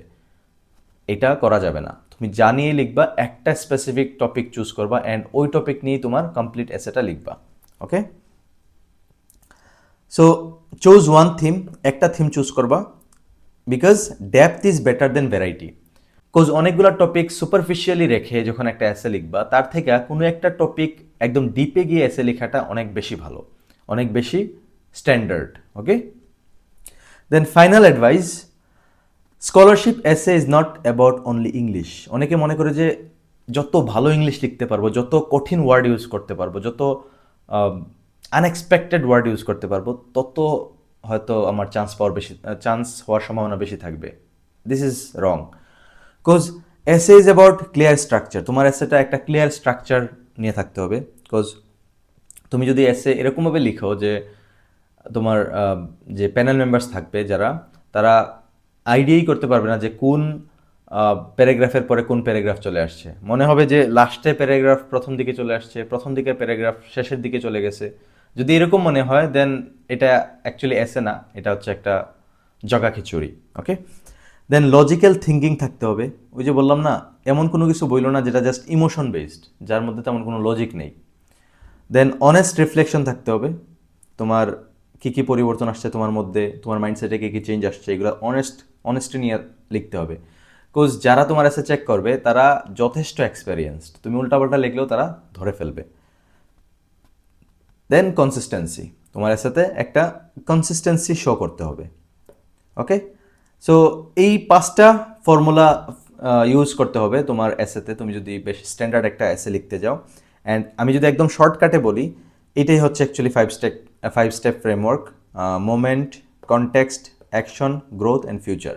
প্রথমে একটা মোমেন্ট দিয়ে শুরু করবা, তারপর কনটেক্সটটা ব্রিফলি লিখবা, তারপর বিস্তারিত অ্যাকশন আলোচনা করবা, তারপর গ্রোথ নিয়ে বিস্তারিত আলোচনা করবা, অ্যান্ড ফিউচারের সাথে কানেক্ট করে এটা তোমার অনেকটা কি হবে, কনক্লুশন।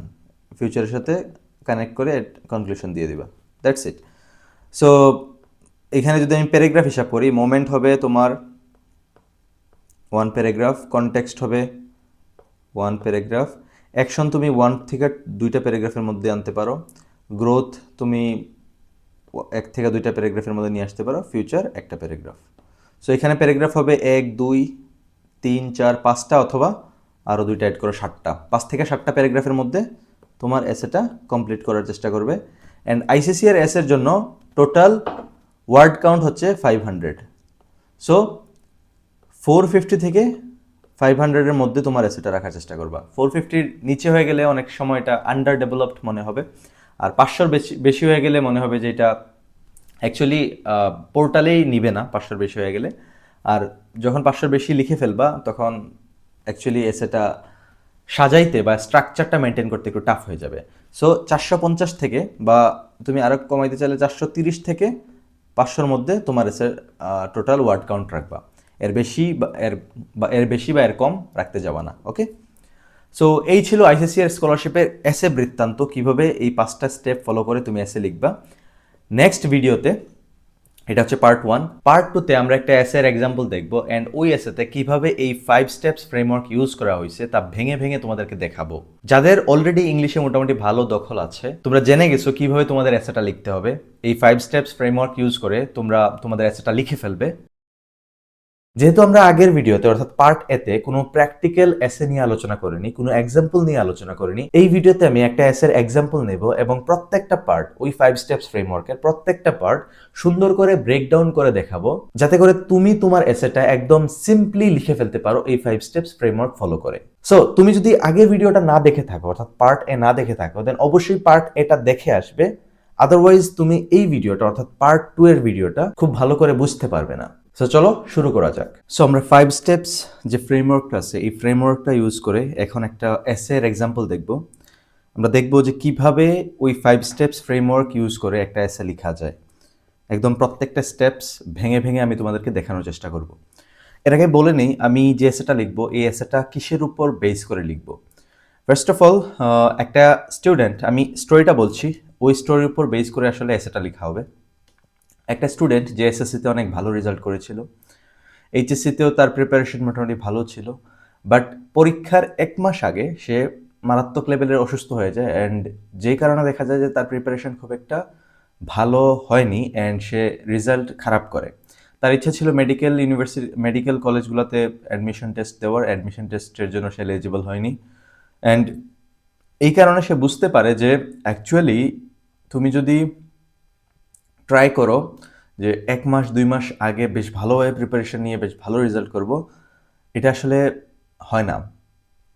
Consistency is important. একদম বছরের প্রথম থেকে কনসিস্টেন্টলি যদি প্রতিদিন পরিশ্রম করা যায় তবেই আসলে বেশ ভালো একটা রেজাল্ট করা যায়। এটা হচ্ছে তার উপলব্ধি শেষের দিকে। সো এই টোটাল যে স্টোরিটা আছে একটা ম্যাথ স্টোরি, যেটা খুব বেশি একটা সুন্দর করে সাজানো না, এই স্টোরিটাকে আমরা এই 5 স্টেপস ফ্রেমওয়ার্কের আন্ডারে নিয়ে আসবো এবং সাজিয়ে সুন্দর করে একটা এসে লিখবো। ঠিক আছে? সো স্টোরিটা শুনেই তোমরা বুঝতে পারার কথা যে এখানে টপিক কোনটা হবে, এসের টপিক কোনটা হবে। এখানে দেখো, এখানে এসের টপিকটা হবে সেকেন্ড ওয়ান, যেটা হচ্ছে the lessons we take from obstacles we encounter. So অবস্টাকলটা কি ছিল? সে অসুস্থ হয়ে পড়েছিল।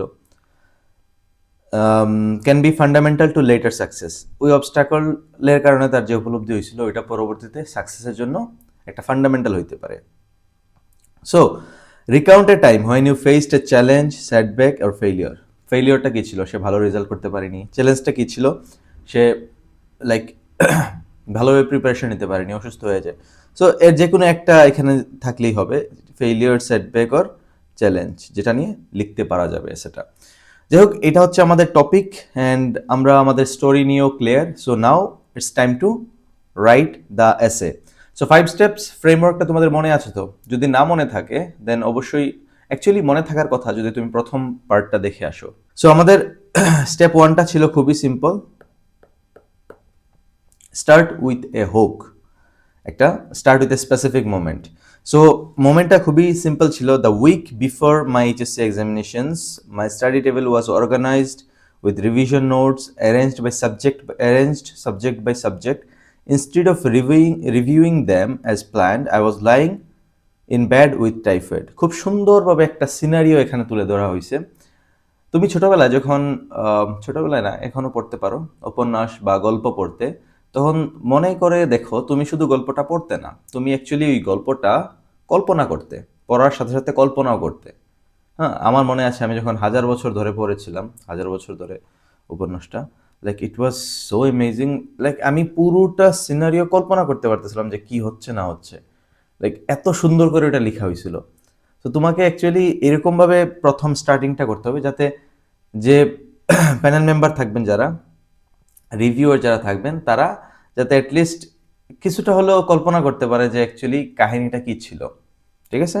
সো এই কোন কারণে অ্যাকচুয়ালি এই প্যারাগ্রাফটা বা এই স্টার্টিংটা গুরুত্বপূর্ণ বা কোন কারণে এটা খুবই পাওয়ারফুল তা আমি এখানে লিখেছি। এ ক্লিয়ার টাইম রেফারেন্স, এখানে আমি টাইম রেফারেন্সটা দিয়ে দিয়েছি, the week before my HSC examinations. So খুবই ক্লিয়ার একটা টাইম রেফারেন্স এখানে দিয়েছি। এ ভিজুয়াল ডিটেইল, দেখো এখানে ভিজুয়াল ডিটেইলও কিন্তু আছে। Study table was organised with revision notes arrange subject by subject. এটা কিন্তু একটা ভিজুয়াল ডিটেলস, লাইক তুমি কল্পনা করতে পারতেছো যে একটা টেবিল সাজানো আছে, সাবজেক্টগুলো একদম খুব সুন্দর করে সাজানো গোছানো আছে, জাস্ট পড়াশোনা করাটা দরকার, বাকি সব কিছু রেডি। তারপর এ সাডেন কন্ট্রাস্ট, বাট এত কিছু থাকার পরও একটা কন্ট্রাস্ট আমি এখানে অ্যাড করছি, সবকিছু প্ল্যান ছিল but I was lying in bed with typhoid.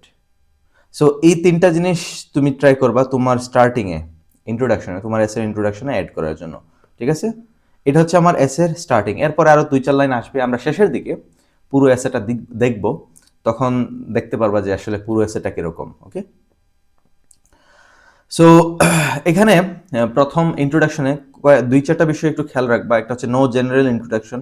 এইভাবে কোনো ইন্ট্রোডাকশন দিও না যে I am like Naim or something, যেভাবে হোক, মানে নাম তারপর পরিচয় এইভাবে দিয়ে শুরু করার দরকার নাই। এটা একদম জেনারেল একটা ইন্ট্রোডাকশন। অনেকে একটা কোড দিয়ে শুরু করে, এটাও দরকার নাই, কোডও অ্যাভয়েড করতে পারো। তারপর জাস্ট আ সিচুয়েশন, একটা সিচুয়েশন দিবা শুধু, আর তেমন কোনো কিছু দরকার নেই। সেকেন্ড, আমাদের স্টেপ টুটা কি ছিল? কনটেক্সট। তোমার যে কনটেক্সটটা আছে এই কনটেক্সটটা ব্রিফলি এখানে আলোচনা করবে, একদম বিস্তারিত আলোচনা করার দরকার নেই, জাস্ট একটা প্যারাগ্রাফে ব্রিফলি এখানে কনটেক্সটটা আলোচনা করতে পারো। I had secured GPA 5 in my SSC and set a clear target to achieve the same in HSC. এটা ছিল আমার কনটেক্সট, যে আমি এসএসসিতে ভালো করছি, এইচএসসিতেও ভালো করব। It was necessary to remain competitive for medical admission. Medical অ্যাডমিশনে কম্পিট করার জন্য এটা খুবই জরুরি ছিল। সো এটা ছিল হোল কনটেক্সট, যে কেন আসলে আমি এই জিনিসটা চাইতেছিলাম।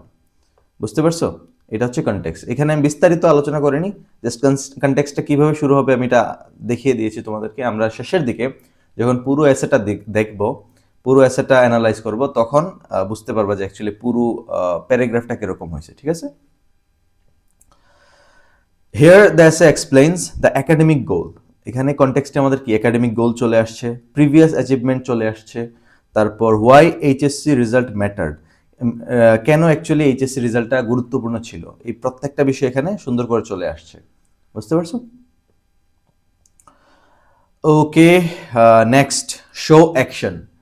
এখানে অ্যাকশনটা দেখানো জরুরি, যে তুমি অসুস্থ ছিলে but still what did you do, তুমি অসুস্থ থাকার পরও তুমি কি করছিলা, এই অ্যাকশনটা এখানে জরুরি। অ্যান্ড অ্যাকশনটা তুমি, এই অংশটা খুবই ইম্পর্টেন্ট, এটা তুমি যত সুন্দর করে লিখবে আসলে তোমার এসেটা তত সুন্দর হবে। Despite this I decided to appear for the HSC examinations. যদিও আমি এক সপ্তাহ আগে মারাত্মক লেভেলে অসুস্থ ছিলাম, but still I decided to appear for the HSC examination. এটা হচ্ছে অ্যাকশন, যে আমি হার মানিনি, আমি স্টিল এইচএসসি এক্সামিনেশনের জন্য প্রিপারেশন নিয়েছি অ্যান্ড এক্সাম দিয়েছি। অ্যাটেন্ডেড ইচ এক্সাম, প্রত্যেকটা এক্সামই আমি অ্যাটেন্ড করেছি। I attempted self study during recovery, যখন আমি রিকভারিতে ছিলাম, রিকভারি স্টেজে ছিলাম, আমার অসুস্থতার রিকভারি স্টেজে ছিলাম, তখন আমি সেলফ স্টাডি করার চেষ্টা করেছি। সো এটা হচ্ছে অ্যাকশন। সো এখানে this is the credibility section. এখানে তুমি তোমার ক্রেডিবিলিটিটা অ্যাড করবা, instead of saying I stayed strong. এগুলো হচ্ছে খুবই জেনারিক টার্ম। আমি স্ট্রং ছিলাম, আমি এই করছিলাম সেই করছিলাম, এরকমভাবে না লিখে জাস্ট এক্সাম্পলের মাধ্যমে দেখাবা। বিকজ তুমি যদি জাস্ট এগুলো বলো হাউ ইউ ওয়ার স্ট্রং, ঠিক আছে, একটা কোয়েশ্চেন আসবেই। সো এইরকম জেনারিক টার্মগুলো ইউজ করবা না। The essay shows appearing for exam, completing all papers, তারপর অ্যাটেম্পটিং প্রিপারেশন ডিউরিং রিকভারি। এই তিনটা বিষয় কিন্তু এটাই মিন করে যে আই স্টেড স্ট্রং। তিনটা বিষয় এটাই মিন করে যে আই স্টেড স্ট্রং। বাট তুমি এটা আই স্টেড স্ট্রং ডিরেক্টলি এইভাবে লিখে দিলা, আর এখানে তুমি সুন্দর করে আলোচনা করলা প্রত্যেকটা পয়েন্ট। কোনটা সুন্দর তুমি বলো? অবশ্যই এইভাবে তুমি আলোচনা করবা, পয়েন্ট ওয়াইজ আর কি। ওকে, দেন এটা অ্যাকচুয়ালি একটা কনক্রিট অ্যাকশন। এখানে যে দেওয়া হয়েছে যে আমি অসুস্থ ছিলাম বাট স্টিল আমি প্রিপারেশন নেওয়ার চেষ্টা করেছি যখন আমার রিকভারি ফেজ ছিল, আমি প্রত্যেকটা এক্সাম অ্যাটেন্ড করার চেষ্টা করেছি, আমি হার মানিনি, আমি এক্সাম দিয়েছি। আমি চাইলে নেক্সট ইয়ার দিতে পারতাম, এই বছর হয়তো স্কিপ করে নেক্সট ইয়ার হয়তো এক্সাম দিতে পারতাম, but still I tried my best, ঠিক আছে? সো এটা হচ্ছে একটা অ্যাকশন। দেন রিফ্লেকশন, এখান থেকে এই পুরো বিষয়টা থেকে তুমি কি কি শিখতে পারছো, কি কি জানতে পারছো, এটা হচ্ছে রিফ্লেকশনে আসবে। So this period forced me two examine the gap between ambition and preparation. দেখো, প্রিপারেশন এবং অ্যাম্বিশনের মধ্যে যে গ্যাপটা আছে, এই গ্যাপটা এখানে তাকে বুঝাই দিছে, একদম ক্লিয়ারলি তাকে বুঝাই দিছে যে অ্যাকচুয়ালি অ্যাম্বিশন এবং প্রিপারেশনের মধ্যে কি ধরনের গ্যাপ আছে। বুঝতে পারছো? I realize that academic goals demand sustained and structured effort.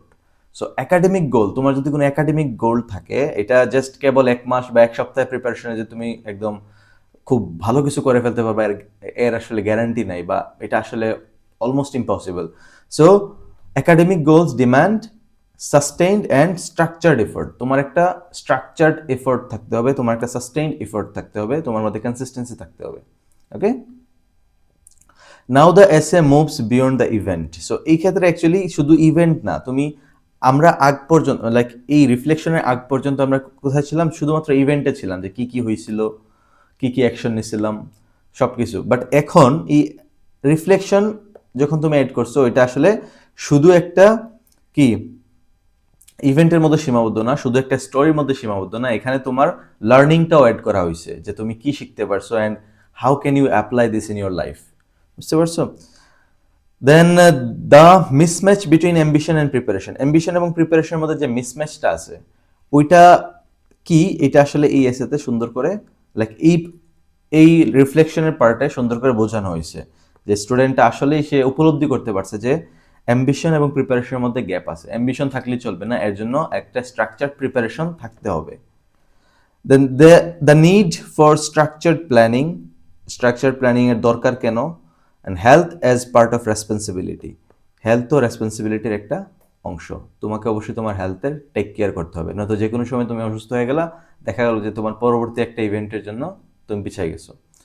So এই তিনটা জিনিস এখানে সুন্দর করে তোমাকে কি করতে হবে? রিফ্লেকশনে অ্যাড করতে হবে। ওকে, তারপরের যে পার্টটা রিফ্লেকশনে, দেন কামস বিহেভিয়ারাল অ্যাডজাস্টমেন্ট। প্রথমে জাস্ট তুমি কি করছো, কি কি শিখতে পারছো এটা অ্যাড করছো, তারপর বিহেভিয়ারাল অ্যাডজাস্টমেন্ট এখানে অ্যাড করবা। Since then I have become more attentive to structured preparation. So এখান থেকে লাইক আগে তুমি জাস্ট এই অংশের আগে তুমি অ্যাড করছো কি কি কি শিখতে পারছো, এখানে তুমি অ্যাকচুয়ালি তোমার বিহেভিয়ারে কোন কোন বিষয়গুলো অ্যাড করছো, শেখার পরে তোমার বিহেভিয়ারে, তোমার দৈনন্দিন যে বিহেভিয়ার আছে এগুলোতে কি কি বিষয় অ্যাড করছো, এটা অ্যাড করবা। Since then I have become more attentive and structured to structured preparation. এরপর থেকে বা তখন থেকে আমি কি স্ট্রাকচার্ড প্রিপারেশনের প্রতি অনেক বেশি অ্যাটেন্টিভ হয়ে গেছি। আমি জানি যে যে কোনো হঠাৎ করে আমি প্রিপারেশন নিয়ে অনেক ভালো কোনো কিছু করে ফেলতে পারবো না। So I have to be very careful about attentive structured preparation. Okay, I value revision schedules and measurable progress. So revision স্কেডিউলটাকে তখন থেকে সে গুরুত্ব দেওয়া শুরু করছে, যে না, রিভিশন অত্যন্ত জরুরি। অ্যান্ড মেজারেবল প্রোগ্রেস, অ্যান্ড প্রোগ্রেসটাকে সে মেজার করতেছে, অ্যান্ড এইটারও গুরুত্ব দিচ্ছে সে, যে না, আমার কতটুকু প্রোগ্রেস হচ্ছে ডে বাই ডে। ঠিক আছে? Okay, reflection without behavioural change is weak. তুমি যদি জাস্ট রিফ্লেকশনটা বলো যে আমি এটা শিখছি, ওইটা শিখছি, এটা জানতে পারছি, ওইটা উপলব্ধি করছি, it doesn't matter if you do not just apply this in your life. তুমি যদি তোমার লাইফে এগুলো অ্যাপ্লাই না করো, তুমি কি কি শিখতে পারছো, দেন এগুলো ম্যাটার না। আমরা সবাই জানি আমাদের সকালে ঘুম থেকে ওঠা অত্যন্ত জরুরি, বাট তুমি যদি সকালে না ওঠো, then what is the point of knowing this? জানার তো কোনো মানে নাই না। তোমাকে অবশ্যই কি করতে হবে? অ্যাপ্লাই করতে হবে। তুমি জানো যে নিয়মিত এক্সারসাইজ করলে তোমার হেলথ ভালো থাকবে, but you are being lazy and lying down in the bed the whole day. What is the point?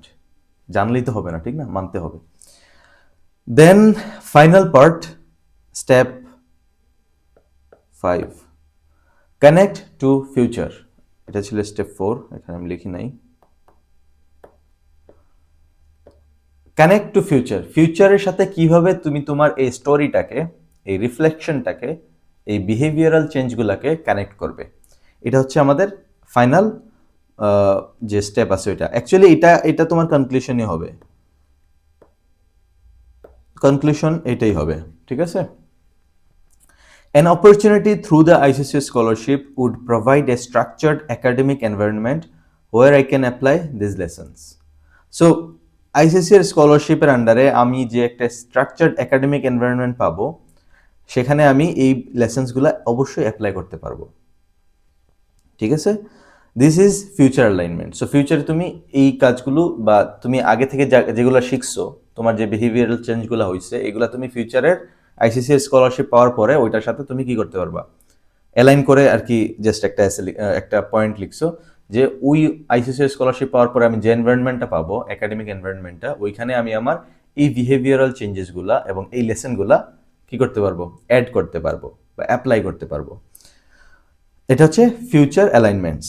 তারপর এখান থেকে তুমি আরো এই এসেটাকে, সরি এটা হচ্ছে আমাদের স্টার্টিং, এটাকে তুমি আর একটু লম্বা করবে, লম্বা করে পুরো একটা প্যারাগ্রাফ লিখবে। আমরা দেখবো এসেটা, আমরা দেখবো অবশ্যই। সো দেখো এখানে পুরো এসেটা কিভাবে সুন্দর করে কানেক্ট করছে। প্রথমে পাস্ট সেটব্যাকস, কি সেটব্যাকস ছিল, তারপর improve preparation, future academic environment. So এই প্রত্যেকটা বিষয় এখানে কানেক্ট করছে কিন্তু। অ্যান্ড ফাইনালি তোমার কনক্লুশনে যে বিষয়গুলো মনে রাখতে হবে, নো বেগিং। তুমি একদম এরকম ব্যাগ করতে পারবে না বা ভিক্ষা চাইতে পারবে না যে না আমাকে প্লিজ স্কলারশিপটা দিয়ে দেন, আমি এটা করবো ওইটা করবো। নো, তোমাকে লজিক্যালি প্রুভ করতে হবে যে you have the capability of doing something. Okay, no emotional appeal. আমি আগের ভিডিওতে, আমি আবারও বলছি, আগের ভিডিওটা যদি না দেখে আসো part 1, then definitely go and watch that part, because ওইটা এটা দেখেও বেশি ইম্পর্টেন্ট ছিল। ঠিক আছে, because theory is always much more important first. Practical অনেক গুরুত্বপূর্ণ, বাট থিওরি প্রথমেই গুরুত্বপূর্ণ, বিকজ থিওরি না বুঝলে অনেক সময় দেখা যায় যে প্র্যাকটিক্যাল মাথায় ঢুকতেছে না। সো নো ইমোশনাল আপিল, আমি এটা প্রথমে আলোচনা করেছি যে ইমোশনালি তুমি ড্রামাটিক ল্যাঙ্গুয়েজ ইউজ করার চেষ্টা করবে না বা ইমোশনালি তাদেরকে কনভিন্স করার চেষ্টা করবে না। হ্যাঁ, দেন জাস্ট লজিক্যাল কন্টিনিউটি, শুধুমাত্র লজিক দিয়ে প্রুফ করার চেষ্টা করবা যে তোমার মধ্যে এই পটেনশিয়ালটা আছে যে তুমি এই স্কলারশিপটা পেলে অফকোর্স ভালো কিছু করতে পারবা, অ্যান্ড তাদের তোমাকে দরকার, এরকমটা প্রুফ করতে হবে। স্কলারশিপস আর ইনভেস্টমেন্টস, স্কলারশিপ হচ্ছে ইনভেস্টমেন্ট, তারা তোমার উপর ইনভেস্ট করবে, এরকম না যে তারা তোমাকে ভিক্ষা দিবে। অনেক স্কলার দেখেছি আমি ইন্ডিয়াতে আসার পর, তারা এরকমটা বিহেভ করে যে আরে আমাকে তো ইন্ডিয়ান গভর্নমেন্ট দিয়েছে এটাই অনেক, তারা লাইক তারা এরকমভাবে নিজেদেরকে শো করে যে ইন্ডিয়ান গভর্নমেন্ট আমাদেরকে ভিক্ষা দিচ্ছে, সো আমরা এটা জাস্ট নিচ্ছি। No, scholarships are investment, they are investing on our self, যাতে করে আমরা তাদের কালচারটা শিখতে পারি, জানতে পারি, তাদের সম্পর্কে বুঝতে পারি এবং পৃথিবীতে তাদের এই বিষয়গুলো আমরা ছড়াই দিতে পারি। ঠিক আছে, ইটস নট লাইক তারা তোমাকে একদম জাস্ট এখানে আনছে ফ্রিতে পালতেছে, এরকম কিছু না। দে are investing on your self, যাতে করে তুমি তাদের কালচারটা পৃথিবীব্যাপী ছড়াই দিতে পারো, তাদের এডুকেশন সিস্টেমটা পৃথিবীব্যাপী ছড়াই দিতে পারো। ঠিক আছে, and finally, so when we look at the essay structure clearly we see, যখন আমরা এই এসেটাতে একদম ক্লিয়ারলি দেখি, সো কি হবে বিষয়টা দেখো। স্পেসিফিক মোমেন্ট প্রথমে আসবে আমাদের, ফিভার বিফোর এক্সাম, সেটা ছিল আমাদের স্পেসিফিক মোমেন্ট। আমরা কনটেক্সটটা দিয়েছি medical goal and GPA stakes, এটা ছিল কনটেক্সট। দেন অ্যাকশন, কি কি অ্যাকশন নিয়েছিলাম, appearing for exams and continuing preparation, এটা ছিল action. Then reflection, realizing need for structured effort, এটা ছিল রিফ্লেকশন। দেন ফিউচার কানেকশন কি ছিল, applying improve preparation under scholarship. So দেখো এই প্রত্যেকটা বিষয় এখানে খুব সুন্দর করে কিন্তু চলে আসছে। জাস্ট তোমাকে এই প্যারাগ্রাফগুলো শুরুটা করবা এইভাবে, দেন প্যারাগ্রাফগুলোকে একটু লম্বা করতে হবে, যেটা আমরা এখন আসলে দেখবো, লম্বা করতে হবে। বাকিটা সবকিছু কিন্তু একদম সিম্পল এখানে। This is why the essay feels organized, and একমাত্র এই কারণে লাইক এত সুন্দর করে সাজানো গুছানো মনে হচ্ছে, একমাত্র এই কারণে বিকজ প্রত্যেকটা স্টেপস এখানে সুন্দর করে চলে আসছে। ইট ফলোজ এ সাইকোলজিক্যাল সিকোয়েন্স, এখানে দেখো এটা কিন্তু একটা সাইকোলজিক্যাল সিকোয়েন্স। এই সিকোয়েন্সটা আমি যে তোমাদেরকে 5 স্টেপস ফ্রেমওয়ার্কটা দিয়েছি, এই ভিডিওতে তো তোমরা এক্সাম্পল দেখছো, আগের ভিডিওতে যে 5 স্টেপস ফ্রেমওয়ার্কটা আমি সুন্দর করে আলোচনা করেছি পুরোটা, এটা অ্যাকচুয়ালি একটা সাইকোলজিক্যাল ফ্রেমওয়ার্ক। এরকম না যে জাস্ট আন্দাজে বলে দিলাম, এটা একটা সাইকোলজিক্যাল ফ্রেমওয়ার্ক। যখন কেউ এসেটা দেখবে তখন তার সাইকোলজিকে ট্রিগার করবে যে না ঠিক আছে, খুব সুন্দরভাবে সাজানো গোছানো একটা স্ট্রাকচার আছে। দেন এটা কোন ধরনের সাইকোলজিক্যাল সিকোয়েন্স ফলো করে, এক নম্বর হচ্ছে অ্যাটেনশন, মিনিং। প্রথমে তোমার ওই যে অ্যাটেনশনটা গ্র্যাব করবে কিভাবে, হুক, একটা ভিজুয়াল রিপ্রেজেন্টেশন দিবা, যে প্যানেল মেম্বাররা যে চেক করবে সে ভিজুয়ালাইজ করতে পারে, আচ্ছা ঠিক আছে স্টুডেন্টটা এরকম পজিশনে ছিল, হ্যাঁ তার টেবিলগুলো এরকম ছিল, তার বই খাতাপত্র এইভাবে সাজানো ছিল, লাইক এই এসের ক্ষেত্রে তোমার কনটেক্সটে ভিজুয়াল সিকোয়েন্স ডিফারেন্ট হবে। সো অ্যাটেনশন গ্রেপ করবে এইভাবে, দেন মিনিং দিবা যে অ্যাকচুয়ালি তোমার কনটেক্সটটা কি ছিল, এখানে একটা মিনিং অ্যাড করবা ওই ভিজুয়াল সিকোয়েন্সের পরে। দেন ক্রেডিবিলিটি, তোমার অ্যাকশনটা অ্যাড করবা যে তুমি কি কি করছো, that will add your credibility. Then maturity, maturity এখানে আসবে রিফ্লেকশন, অ্যাকচুয়ালি তুমি কি কি শিখতে পারছো, কি কি বিহেভিয়ারাল চেঞ্জ করতে পারছো, এগুলো হচ্ছে maturity. And then readiness, then after everything you will just conclude the essay with readiness, means তুমি অ্যালাইন করবা যে কেন তুমি স্কলারশিপটা পাওয়ার যোগ্য, অ্যান্ড স্কলারশিপে পাওয়ার পরে তুমি অ্যাকচুয়ালি তোমার ওই বিহেভিয়ারাল চেঞ্জগুলা, ওই লার্নিংসগুলা কিভাবে তুমি তোমার একাডেমিক এনভায়রনমেন্টে অ্যাপ্লাই করতে পারবা। এটা হচ্ছে স্কলারশিপ রেডিনেস বা রেডিনেস বলতে পারো। And that's what scholarship committees look for. Actually that's what admission committee বলো, স্কলারশিপ কমিটি অ্যাকচুয়ালি এটাই খোঁজে। সো আমি আবারও তোমাদেরকে মনে করিয়ে দিচ্ছি, what was the 5 steps framework? Moment, context, action, growth, future. Future means connect to future, whatever it is. Moment, specific context, তোমার context. Action, which is very important. Then growth and future. And growth এর মধ্যে দুইটা part রাখবা, একটা হচ্ছে কি learnings, আর একটা হচ্ছে বিহেভিয়ারাল চেঞ্জেস। ওকে, এই দুইটা জিনিস সেখানে রাখবা। দ্যাটস ইট, এই হচ্ছে এসে। এখন আমরা চলো পুরো এসেটা দেখে নিই যে পুরো এসেটা কিরকম ছিল। ওকে, এটা হচ্ছে কমপ্লিট এসেটা। The week before my HSC examinations my study table was organised with revision notes arrange subject by subject. Instead of reviewing them as planned I was lying in bed with typhoid. এতটুকু আমি তোমাদেরকে দেখাইছিলাম, then physically weak and mentally unsettled, এটা add করতে পারো। The timing felt particularly difficult because those examinations were not just another academic requirement, they were directly connected to my goal of entering medical studies. এটা ছিল actually এই যে প্রথম যে সিনারিওটা আমি আলোচনা করেছি, এই সিনারিওর ইম্পর্টেন্সটা শেষের 2 লাইনে আমি দেখাইছি just. Then I had secured, এটা হচ্ছে আমাদের কনটেক্সট, তোমরা একবার দেখে নিবা জাস্ট, এটা ছিল আমাদের context. Even simple task required effort and sustain concentration was challenging. Okay, এইখানে পুরোটা কনটেক্সট না, এই অংশটা despite this I decided to appear, এটা হচ্ছে আমাদের এই অংশটা হচ্ছে আমাদের অ্যাকশন কনটেক্সট। এখানে কনটেক্সট প্লাস অ্যাকশন চলে আসছে। When the result published, I received GPA 4.8, এটা একটা কাল্পনিক GPA, expected 5, so এখানে জাস্ট একটু স্টোরি লিখলাম। Then period forced me to examine the gap, এটা হচ্ছে আমার রিয়েলাইজেশন বা reflection. Then at the same time I recognized that withdrawing would have been easier than continuing, choosing to sit, এটাও actually রিফ্লেকশনের part, second paragraph of reflection. Okay, আর এটা হচ্ছে রিফ্লেকশনের যে দুইটা অংশ বলছিলাম না, প্রথম অংশটা হচ্ছে এতটুকু লার্নিংস, এই অংশটা হচ্ছে রিফ্লেকশনের লার্নিংস পার্ট,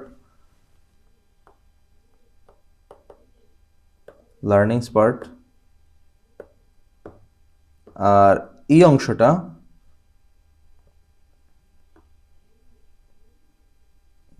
পুরোটা না, অ্যাকচুয়ালি জাস্ট এই অংশটা এটা হচ্ছে আমাদের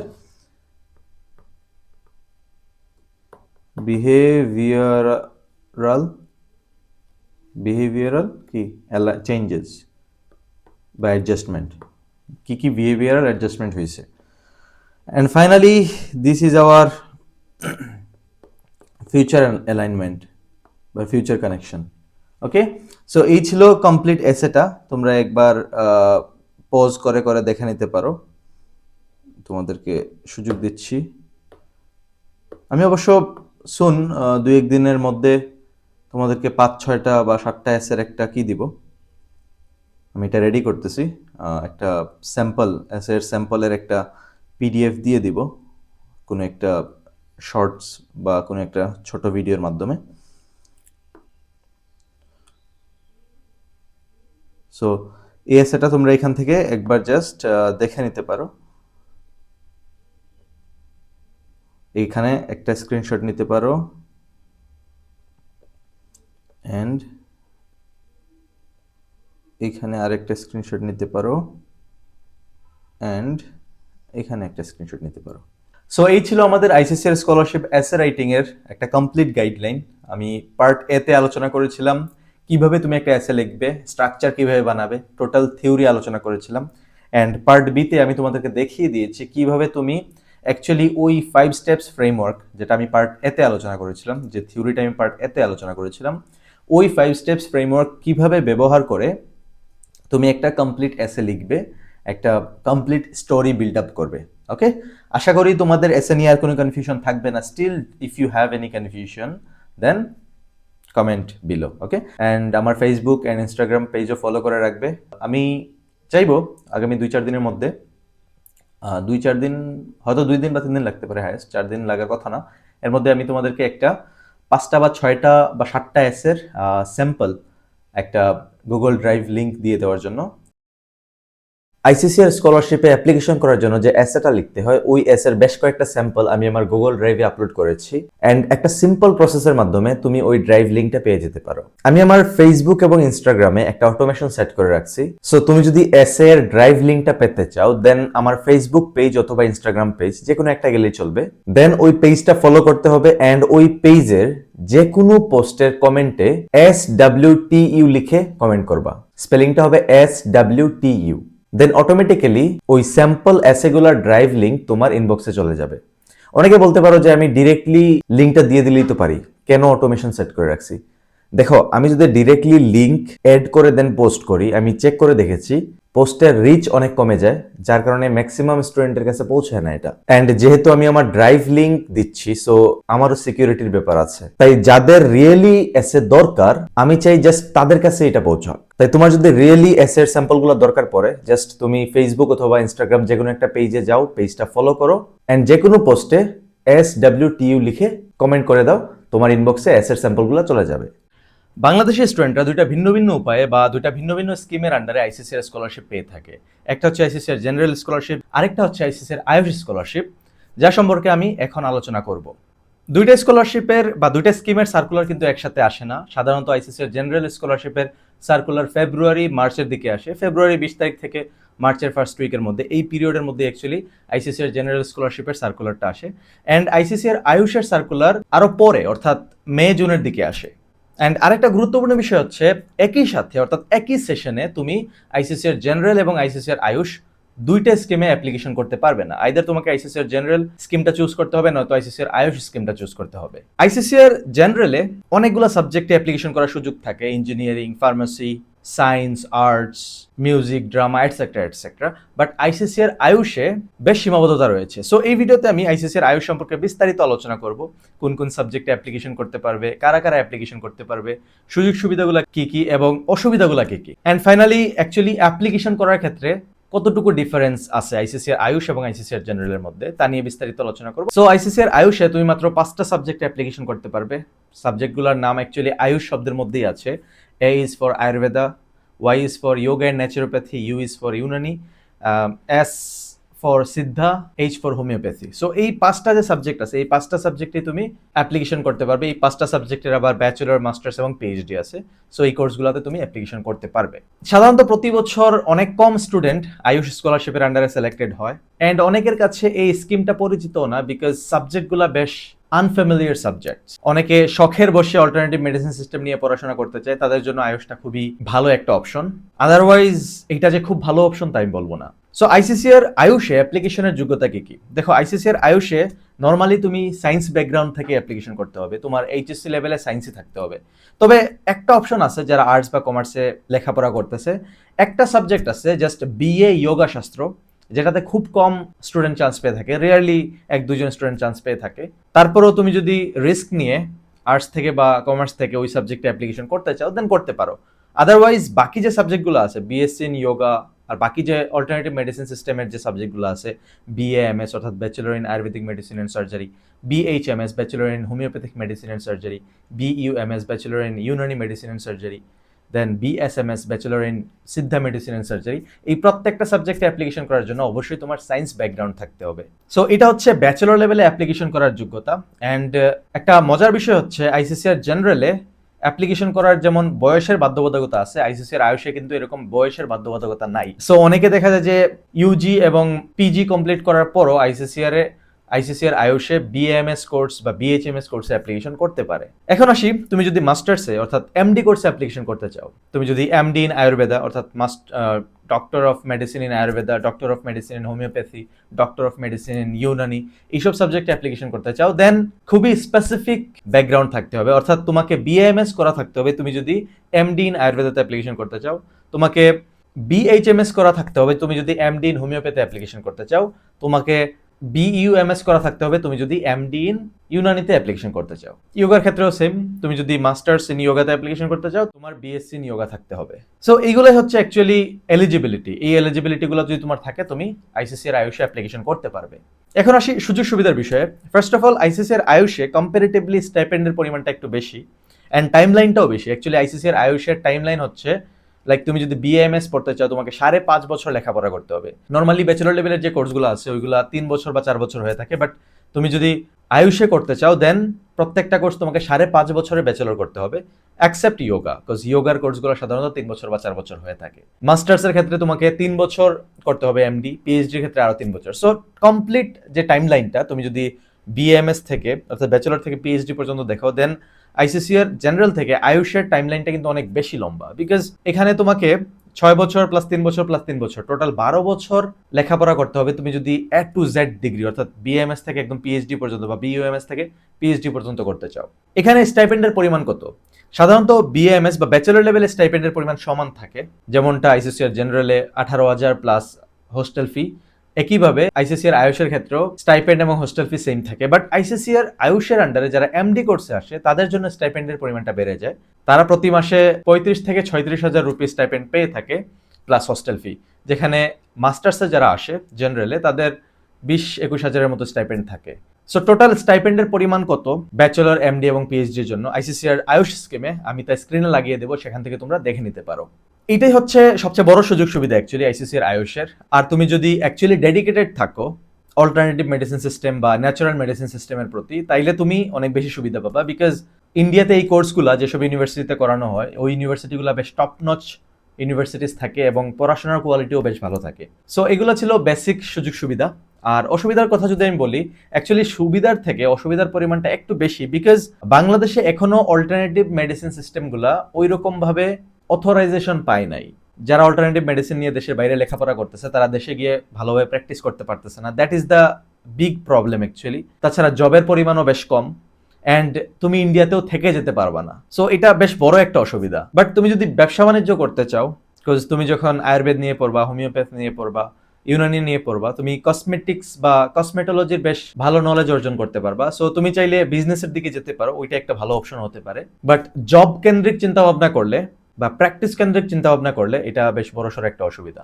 আরেকটা অসুবিধা হচ্ছে বেশ লেংদি কোর্স, 5.5 বছর লেখাপড়া করতে হবে।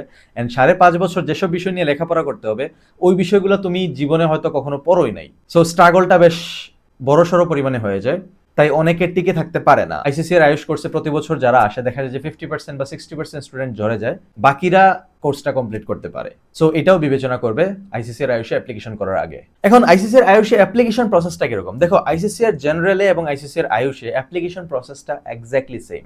ICCR জেনারেলে কিভাবে অ্যাপ্লিকেশন করতে হয় তার A to Z প্রসেসের যে ভিডিওটা আছে স্ক্রিন রেকর্ডারের মাধ্যমে আমি দেখিয়েছি, ওই ভিডিওটা আমি কমেন্ট বক্সে রেখে দিব। সো কমেন্ট বক্স থেকে ওই ভিডিওটা দেখে নিতে পারো। জাস্ট তোমাকে ICCR আয়ুষের ক্ষেত্রে যে কাজটা করতে হবে তা হচ্ছে ICCR আয়ুষের সার্কুলার যখন আসবে তখন রেজিস্ট্রেশনের সময় তোমাকে আয়ুষের অপশনটা চুজ করতে হবে। আয়ুষের অপশন চুজ করে দেন অ্যাপ্লিকেশনটা কন্টিনিউ করতে হবে।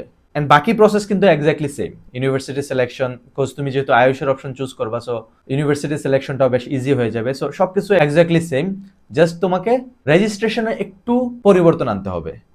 সো তুমি ওই ভিডিওটা দেখেই কিন্তু অ্যাপ্লিকেশনটা করে ফেলতে পারবে। It's not a big deal. এখন কথা হচ্ছে তোমার ICCR আয়ুষে অ্যাপ্লিকেশন করা উচিত কিনা, it's totally up to you. অনেকে বলে আইসিসি এর আয়ুষে হয়তো ইজিলি চান্স হয়ে যায়। দেখো, আমি যদি একটা পরিসংখ্যান দিই তোমাদেরকে, আইসিসি এর জেনারেলের জন্য আমি একটা দিয়েছিলাম, ওই পরিসংখ্যানটা দেখে আসতে পারো। ওই পরিসংখ্যানে আমি বলেছিলাম একজন স্টুডেন্টের চান্স পাওয়ার সম্ভাবনা অন এভারেজ 9 থেকে 11% মতো থাকে। বিকজ প্রতি বছর যে পরিমাণ স্টুডেন্ট অ্যাপ্লিকেশন করে আর যে পরিমাণ স্টুডেন্ট চান্স পায়, সেখান থেকে আমরা ইজিলি পার্সেন্টেজটা বার করতে পারি। সো আইসিসি এর আয়ুষের ক্ষেত্রেও আমরা যদি পার্সেন্টেজটা বের করতে চাই, দেখো প্রতি বছর অন এভারেজ 7 থেকে 10 জন বা 11 জন স্টুডেন্ট চান্স পায় আইসিসি এর আয়ুষের ক্ষেত্রে। এখন অ্যাপ্লিকেশন কতজন করে আইসিসি এর আয়ুষে? অ্যাপ্লিকেন্টের সংখ্যা তুমি যদি দেখো, অ্যাপ্লিকেন্টের সংখ্যা কোনোভাবেই আসলে 90 থেকে 100 জনের কম হবে না, বা আরেকটু বেশিও হতে পারে। সো 90 থেকে 100 জন যদি অ্যাপ্লিকেন্ট হয় এবং 7 থেকে 12 জন যদি চান্স পায়, তাহলে ওই রেশিওটাও কিন্তু এরকমই হয়, 9 থেকে 11-12%-এর মতো, right? So competition almost same. তাই যারা ভাবতেছো যে আইসিসি এর আয়ুষে চান্স পাওয়া অনেক সহজ, অ্যাকচুয়ালি বিষয়টা এরকম না। Competition level almost same. But ICCR জেনারেলে তো সুযোগ সুবিধাও বেশি, তাই না? বিকজ তুমি ভেরিয়াস লেভেল অফ সাবজেক্ট পাইতেছো, অনেক ভালো ভালো সাবজেক্ট পাইতেছো, যেখানে আইসিসি এর আয়ুষে তোমাকে অল্টারনেটিভ মেডিসিনস নিয়ে লেখাপড়া করতে হচ্ছে। অ্যান্ড বাংলাদেশে আসলে এর ফিউচার যে খুব ভালো তা কিন্তু না। সো যাই হোক, তুমি যদি আইসিসি এর আয়ুষে অ্যাপ্লিকেশন করতে চাও, দেন কমেন্ট বক্সে থামস আপ দাও। আর যদি আইসিসি এর আয়ুষ নিয়ে স্টিল কোনো কনফিউশন থেকে থাকে, দেন অবশ্যই কমেন্ট বক্সে জানাবে। I will try to solve this doubt. Okay, দেখা হবে পরবর্তী কোনো একটা ভিডিওতে। যদি চ্যানেলটা সাবস্ক্রাইব করা না থেকে থাকে, দেন অবশ্যই সাবস্ক্রাইব করবে। তুমি যদি ফেসবুক পেজে এই ভিডিওটা দেখে থাকো, দেন অবশ্যই ফেসবুক পেজটা ফলো করবে। আইসিসি এর স্কলারশিপে অ্যাপ্লিকেশন করতে চাই এরকম প্রত্যেকটা স্টুডেন্টের একটা কোয়েশ্চেন থাকে যে প্রতি বছর আইসিসি এর স্কলারশিপে কতজন স্টুডেন্ট অ্যাপ্লিকেশন করে, কতজন স্টুডেন্ট চান্স পাবে। তা অনেক সময় হাই কমিশন রিভিল করে দেয়, বা অনেক সময় আইসিসি এর থেকেই বলে দেয় যে বাংলাদেশের জন্য এতটা সিট বরাদ্দ থাকবে। বাট অ্যাকচুয়ালি কতজন স্টুডেন্ট অ্যাপ্লিকেশন করে, এই ইনফরমেশনটা ম্যাক্সিমাম স্টুডেন্টের জানা থাকে না। এই ভিডিওতে আমি আলোচনা করব যে অ্যাকচুয়ালি প্রতি বছর কতজন স্টুডেন্ট আইসিসি এর স্কলারশিপের জন্য অ্যাপ্লিকেশন করে, অ্যান্ড আপকামিং ইয়ার্সগুলোতে অর্থাৎ 2026-27, এখন 26 চলতেছে, 27, 28, 29 সালে কি পরিমাণ স্টুডেন্ট অ্যাপ্লিকেশন করতে পারে। 2025-26 সেশনে টোটাল আইসিসি এর স্কলারশিপে অ্যাপ্লিকেশন করেছিল 6,400 জন স্টুডেন্ট, অ্যান্ড চান্স পাইছিল 550 জন স্টুডেন্ট। অর্থাৎ প্রতি 100 জনে 8 থেকে 9 জন স্টুডেন্ট চান্স পাইছে। আর এই যে ইনফরমেশনটা আমি তোমাদেরকে দিচ্ছি, তোমরা স্ক্রিনে দেখতে পাচ্ছ, এটা অ্যাকচুয়ালি আমার বানানো কোনো ইনফরমেশন না, এটা আমার বানানো কোনো স্ট্যাটিস্টিক্স না, এটা আমি হাই কমিশনের ওয়েবসাইট থেকে নিয়েছি। So definitely it's an authentic information. এখন আমরা এই বছর অর্থাৎ 2026-27 সেশনে কি পরিমাণ স্টুডেন্ট অ্যাপ্লিকেশন করতে পারে, তোমার চান্স পাওয়ার সম্ভাবনা কতটুকু, তা নিয়ে আলোচনা করব। চলো শুরু করা যায়। আমরা ধরে নিচ্ছি এই বছর টোটাল অ্যাপ্লিকেন্ট সংখ্যা হবে, অর্থাৎ 2026-27 সেশনে টোটাল অ্যাপ্লিকেন্ট সংখ্যা হবে 7,000। এর থেকে অল্প কিছু কম বেশি হতে পারে, বাট ধরে নিচ্ছি আমরা 7,000। সো এই 7,000-এর মধ্যে সবাই কি প্রফিসিয়েন্সি টেস্টের জন্য কল পাবে? না। এর মধ্যে অ্যাটলিস্ট 10 থেকে 15% কমে যাবে। এর কারণ হচ্ছে অনেকের দেখা যায় যে অনেক খারাপ রেজাল্ট থাকার পরও অ্যাপ্লিকেশন করে, যার কারণে প্রফিসিয়েন্সি টেস্টে কল পায় না। অনেকের খারাপ রেজাল্ট প্লাস এসের অবস্থা খুব খারাপ থাকে, খুব ভালো করে এসে লিখে না, সো এই কারণেও প্রফিসিয়েন্সি টেস্ট থেকে বাদ পড়ে যায়। অনেকের অ্যাপ্লিকেশনটা কমপ্লিট থাকে না, যার কারণে প্রফিসিয়েন্সি টেস্ট থেকে বাদ পড়ে যায়। সো আমরা যদি এখান থেকে 10% মাইনাস দিই, অর্থাৎ 700, তবে আমাদের কাছে নাম্বারটা হবে 6,300। এখন এই 6,300 কি অ্যাডমিশনের জন্য, সরি প্রফিসিয়েন্সি টেস্টের জন্য বসবে? না, এখান থেকেও কিন্তু কিছু ডিডাক্ট হবে। কিভাবে? অনেকে এক্সাম দিবে না। আমি এরকম অনেক স্টুডেন্টকে চিনি, গত বছর তারা অ্যাপ্লিকেশন করেছিল, প্রফিসিয়েন্সি টেস্টের জন্য কলও পাইছিল, বাট তারা এক্সামে বসেনি। এর কারণ হচ্ছে অনেকে কোথাও অ্যাডমিশন নিয়ে নিছিল কোনো একটা প্রাইভেট ইউনিভার্সিটি বা পাবলিক ইউনিভার্সিটিতে, তারপরে ইন্টারেস্ট হারাই ফেলছে, যে কারণে দেখা গেছে যে পরবর্তীতে আর এক্সামে বা প্রফিসিয়েন্সি টেস্টে বসেনি। অনেকে দেখা গেছে যে বিদেশের ভিসা হয়ে গেছে, তাই প্রফিসিয়েন্সি টেস্টে বসেনি। সো সব মিলিয়ে দেখা যায় যে এখানে আমাদের আরো অ্যারাউন্ড 5%-এর মতো কমে যাবে। সো 6,300 এর 5% কত হয়? 6,300 এর 5% আই থিঙ্ক 315, মেবি 315। সো 6,300 থেকে 315 গেলে 5,985। সো এখানে 5,985 জন হচ্ছে তোমার রিয়েল কম্পিটিটর, বা এটাকে আমরা 6,000 ধরতে পারি। এই 6,000 হচ্ছে তোমার রিয়েল কম্পিটিটর। এই 6,000-এর মধ্যে তারা 550 জন নেবে। তো 6,000-এর 550 জন, এখানে তুমি যদি পার্সেন্টেজ করো, যেটা অ্যারাউন্ড 9% থেকে 10% বা 9.12% এরকম কিছু একটা আসতে পারে।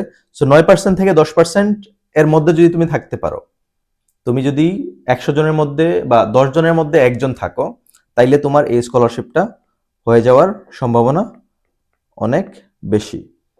এটা হচ্ছে অ্যাকচুয়াল ক্যালকুলেশন, এন্ড এই ক্যালকুলেশনটা আসলে আমি জাস্ট অনুমানের উপর করে ফেলি নাই, এগুলো আসলে প্রিভিয়াস ডাটাগুলা থেকে ইন্সপায়ার্ড হয়েই নেওয়া।